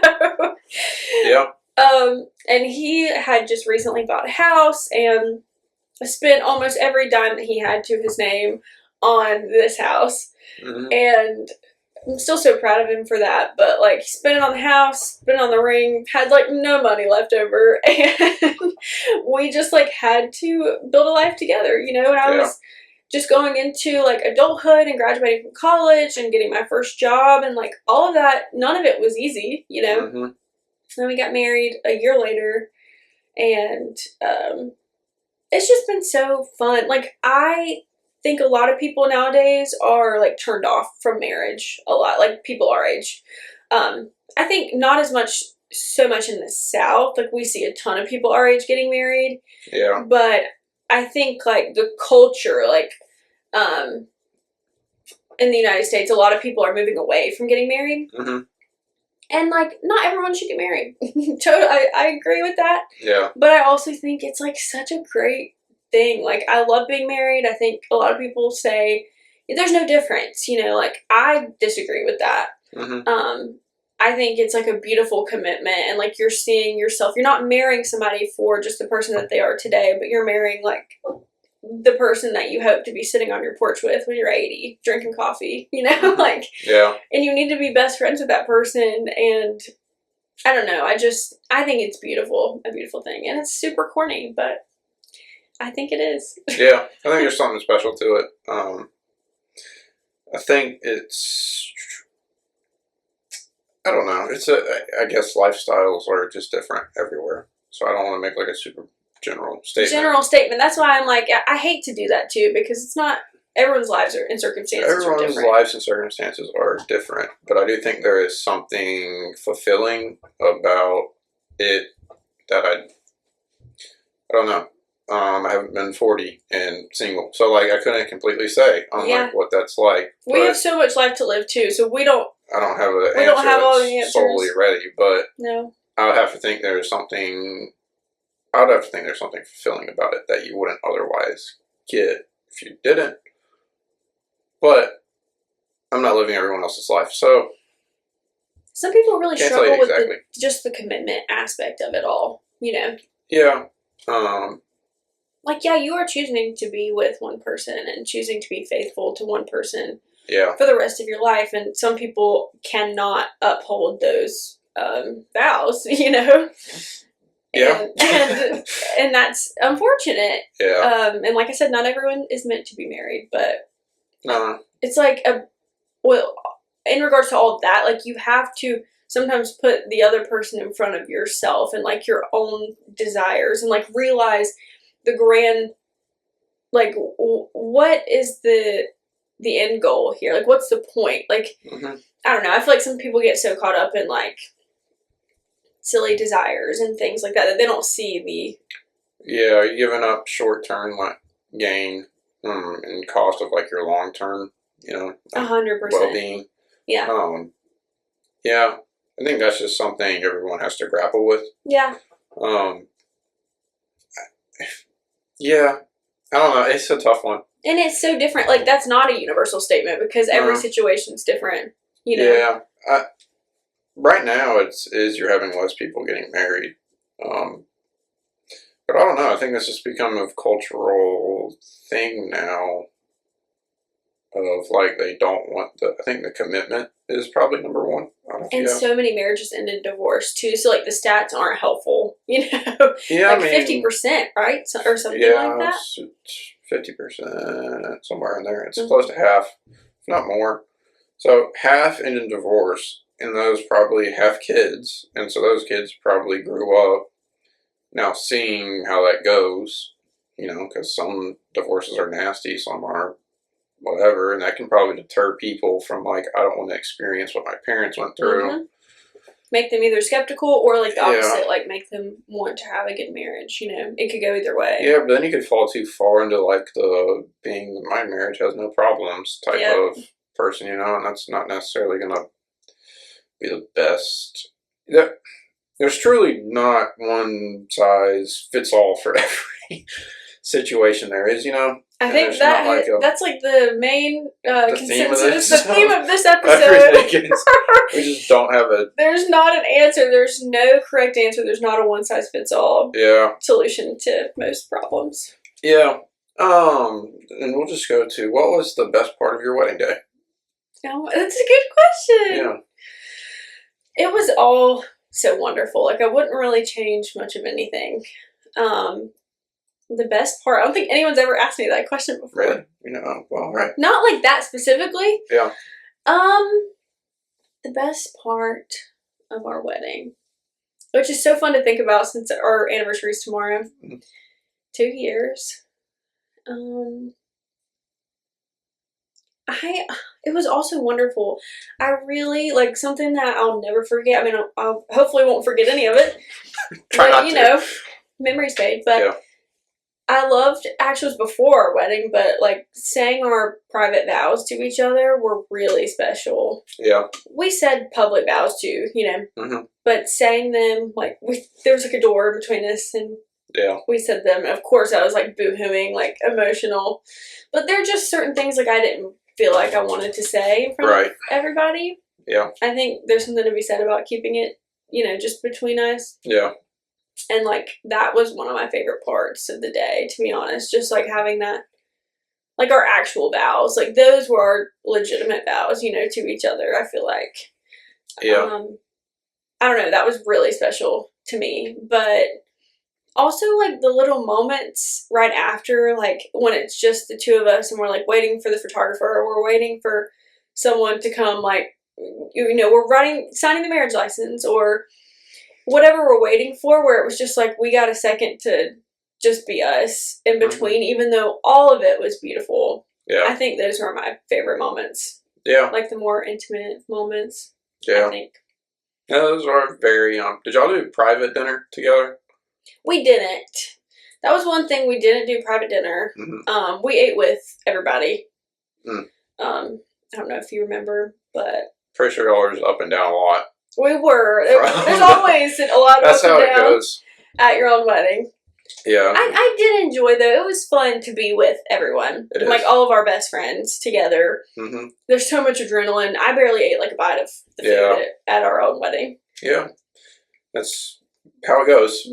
What about you? Do you have, like, a standout favorite moment? I think the private vows is one of ours. I think the private dinner is also, like, a very big one. I bet that was a great time to just... Yeah, it was just like, I don't know, you're kind of like decompressing almost. Because it's so much to take in. Yeah, and it's just nice to like have a moment where it's just like y'all sitting there. And just being like, wow, this was, you know, like a big moment for us. So I think that's very unique. And for those 15 minutes or whatever, it was just like us. Yeah. And no one like asking us to like take a picture with them or like you're saying hello to them. Yeah.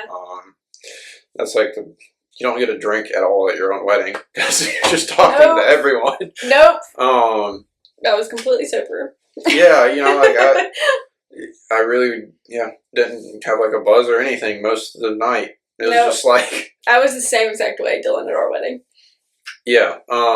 Stuff, you don't expect that. Oh, and the sorry, not to interrupt you. No, go ahead. The private dance I really liked at the end too. Yeah. Because that was another like private moment. Yeah. Sorry. Anyway, go ahead. No, I think all the private moments are pretty much like the whole day's enjoyable, but there's kind of those moments where you two get to like slip away and just be like y'all for a minute or two. Whether it's like 2 minutes or like you said 15, whatever you have. Yeah. I think I honestly would have maybe done at least a few minutes of a private dinner. Yeah, I don't even think I would be dinner completely, but just like a moment. A moment. Of like, y'all probably, I think that would be good for every like couple to do. Of like, just take 5 minutes by yourself. Like, no one else can interrupt you, and it's, it's just nice to have that time. It's funny that both of our answers were like, oh, basically any of the private moments. Any of the time you don't have to deal with any of the other people, it's pretty great. Because it's so overwhelming. Like your own wedding day, again, the entire day is enjoyable and beautiful. But it's a lot. It's a lot going on. So those are the best moments, I think, when you can just like look at each other and be like, wow, we did that. That's a lot. The other big one's her walking down the aisle. That's probably one of the... That's up there. Yeah. I won't forget that. That's really sweet of you to say, Dylan. Well, that was just like, I don't know, that was like a... Like a surreal kind of... Yeah, kind of. Like you're kind of watching yourself in third person almost. Yeah. Of like, I don't know.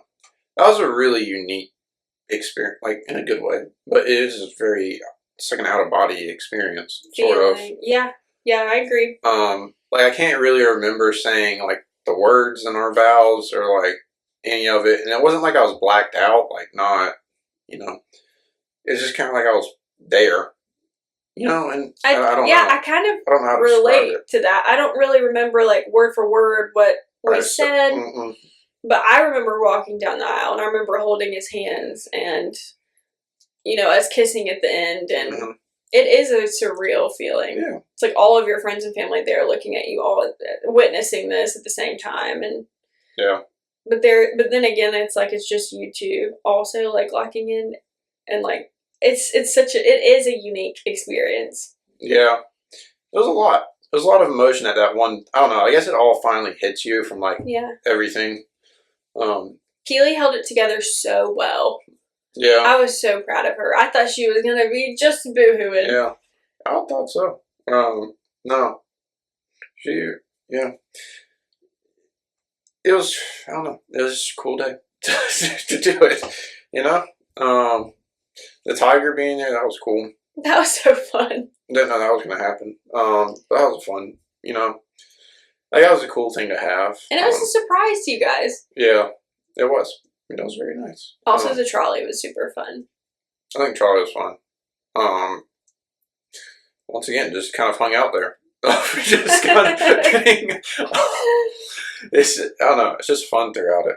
But I don't know. Everyone should do it. Many people say like it costs a lot of money and whatever, and I want to pay for like a house or something. I think there's something to having a small ceremony. Even if it's small. I know it may not be exactly like your dream wedding, but I think having a small ceremony where you have your friends and family there is important for that moment to like solidify it as like people are bearing witness, and also all the people that have helped you through those times are emotionally there with you, Yeah. Most of them have been there like the whole way, just seeing you go through all of these chapters, and it's like the culmination of everything. And it's not like anyone there cares where you do it at or what's gonna be there or like who's catering it. Like who cares at the end of the day? No one cares. I think if the best you do is like a backyard grill out, dude, do it. They're like a little chapel in the back and call it a day. But I think there's just something about having a day that's your moment. That's like, on this day, we did this. That's our, like, time. I'm totally agreeing with you, and I'm a massive advocate for marriage. Yeah. Not everyone should do it, but I am. Like, I think it's just such a wonderful thing. So. Yeah. Yeah, absolutely. The last thing to end on. When did y'all decide that the youngling should When y'all try this exact day? Yeah, don't tell me that. That's not what I meant by that. I know what you mean. Like, when did you decide? When you decided now was the time to begin this process. To have a baby. Yeah. Good thing to end on. Yeah. But I was like, for the last few years, pretty much, he was ready before I was ready, I think. And again, we have an age gap there, so like most people his age, his friends were already like starting to have kids or already had children. Mm-hmm. And so again, we just had to kind of meet somewhere in the middle with that. And he was super patient with me, I feel like. Yeah. Because I like went to grad school and I wanted to finish that. I switched careers. I wanted to figure that out before. Mm-hmm. There are just like a few things. And also like I'm very passionate about traveling. I wanted to travel some before we did that. Yeah. And we're still going to be traveling after. It just might look a little different than it does now. Yeah. But there were just things that I wanted to do before. And I think that's super fair. Mm-hmm. And he was patient with me in that regard. But there was like, we started talking about it, and like some either family friends or like his friends, other people started to have children. Mm-hmm. That made it seem like, I don't know, you look at others doing it and you're like, okay, maybe I could do this too. Yeah. Right. And obviously it's no easy task, but I think just like marriage isn't easy, like it's so worth it. Mm-hmm. I believe it's going to be super worth it. Right. And there was just one day where I like, something hit me where I was like the thought of having a kid seemed more exciting than terrifying to me. Yeah. Finally, like, kind of flipped over the... Yeah. Like, and it is still terrifying. Scary, of course, because I've never done it before. Yeah. And, but, like, something switched to me where I was like, wow, I actually could, like, see myself doing this. And, like, I want to do this with him. I always knew I wanted to have kids, but something flipped in me where I was, like, absolutely not ready yet to, like, seeing people's announcements and stuff. And I'm like, maybe it could be me. Maybe I do kind of want that now. Yeah. So it was just like kind of figuring out what worked best for us. And also, we didn't know like if it was going to be successful. Like, you don't know how long that's going to take. All the other factors that go into it. Exactly. And so like, we were just super blessed with it not taking super long, and like, and I know for some people it can take a long time. So I feel really blessed with that. But yeah, so we just kind of decided, last year we set up a timeline, like ideally, if we could plan it. And you never can plan it really. Right. But we're like, we're going to start trying this time and see, since I did do all of those things professionally and whatnot that I wanted to get done. Yeah. And we're like, if it works out, then great. If not, we're going to keep trying, So, yeah, so we got pregnant in February, and I didn't find out until like the very beginning of March, and now I'm like 16, almost 17 weeks, which is crazy. Getting there. So due in November. It's gonna come up fast. I think it will, honestly, because like the first 8 weeks felt like the slow. Literally, Dylan, it felt so slow, and because we weren't telling a lot of people, I didn't even tell my mother. Yeah, telling people's another fun. Right, and it was fun, but like waiting to tell, and we could have told people sooner. There's no playbook on that either, but we just want to make sure everything was good. I mean, give it a little time. Give it a little time. So we started to tell people, and since then, and I was pretty sick the first like 6 to 12 weeks. Yeah. Since then, it's like flown by. Like the last few weeks have gone by so fast, and I think the rest are going to go by fast too. So we're so excited. We're going to have a little baby over the holidays at Christmas time. Yeah. And I can't believe that we're going to be parents, but we're so excited about it. It is. It's an exciting thing. It's interesting to, you get to be the first ones of the, well, I mean, I guess Holland and Joella have. They have, y'all are the closest people, like, I know Holland and Joel, I'm definitely close with them. But yes, it's like I've known you for a very long time. Me and Keely and Grace have been like together since high school. You know, like Yeah. college, we lived together. And Joella came in after the fact, and she had a baby, which I think has opened all of our eyes to like motherhood and like what that can look like. I would say I think it has made a difference in our perspective of it a little bit. But the first out of the three of us, yeah. Yeah. So, which is a little scary, you know, like taking the step, and my other friends aren't in that chapter, aren't in that phase yet, you know. Yeah. It's hard being a leader. It's just so hard, just carrying the weight on my back again. Being the elder of the group. Elder.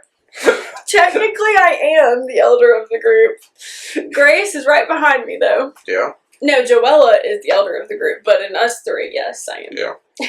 Yeah. Older than you. I can't ever forget it, Dylan. Way older than Parker's like way older than y'all, than all of us, so. Yeah. No, it's going to be pretty amazing. It's going to be fun. And luckily you have Joella, Keely, and Grace, and whoever else that's probably going to eat this up. And my other friend Olivia is expecting now, which is so fun to go through it together. Mm-hmm. And like you said, everyone's going to be so supportive and going to be great little aunties, and I just can't wait. And it's a girl. I mean, we didn't care either way, but like to have a baby girl, of course, I'm so excited. Yeah. Don't have a name, so Dylan, if you got any suggestions, we're open. I'm not the best at naming. I'm asking everyone, like, how did you name your children? Like, it's such a hard task. Giving you quite a weight to bear. Gosh, and like, you know, for the rest of their life, you're not just naming a baby. Yeah. So everyone keeps asking, do you have a name? Do you have a name? I'm like, no. Not yet. Give me some time. Wait until I get my epidural, and then hopefully it just hits me out of the... Imagine I wait till then. She looks like a... You just gotta wait until you're a little high, and then be like, alright, I got it now. Now that I have all these painkillers in me. Now would be a great time. No, I'm feeling it, yeah. Parker's got a name. Like, he would be set to go, but I'm just not there yet, so... Well, maybe a better one will come up, and they'll see. Who's to say? Hey, she's gonna have a name. Old no name? We could just call her no name. Just don't know what that's gonna be at this time, so... Eventually, she will be named. Yeah. Yeah, positive. That's great. I'm glad we can accomplish step 2. You know? I'm trying to at first I was looking at a lot of name lists and things like that once we found out the gender. Yeah. And it was stressing me out. So I'm just kind of like taking the approach of like seeing if something comes to me, you know, or I think of something, and because we have some time, so yeah. I'm trying to be more chill about it. Do some thinking on it. All right. I guess we can finally do this one time. It's Madison Echols. Yep. TikTok. Oh, wow. Finally giving you a shout out. Thanks, Dylan. Yeah. Madison Echols, yep. Always wanted to do that. And waiting on that moment. But yeah. That's hilarious. Dylan, thanks for having me on. It's just taken us quite a few months to get here. Hey, like fine. 6 to 8, it's something like that. I'm so sorry if I've been a hard client, or whatever you'd like to call it. Whatever name. Difficult. Give, yeah. So appreciate you giving me some grace. You know, last few months have been a little different for me. A little busy. Some might argue. I'm glad we finally got to do this. So. Yeah. No, it was great. All right. Cool. Thank you. Thanks, Call it. John. Yeah.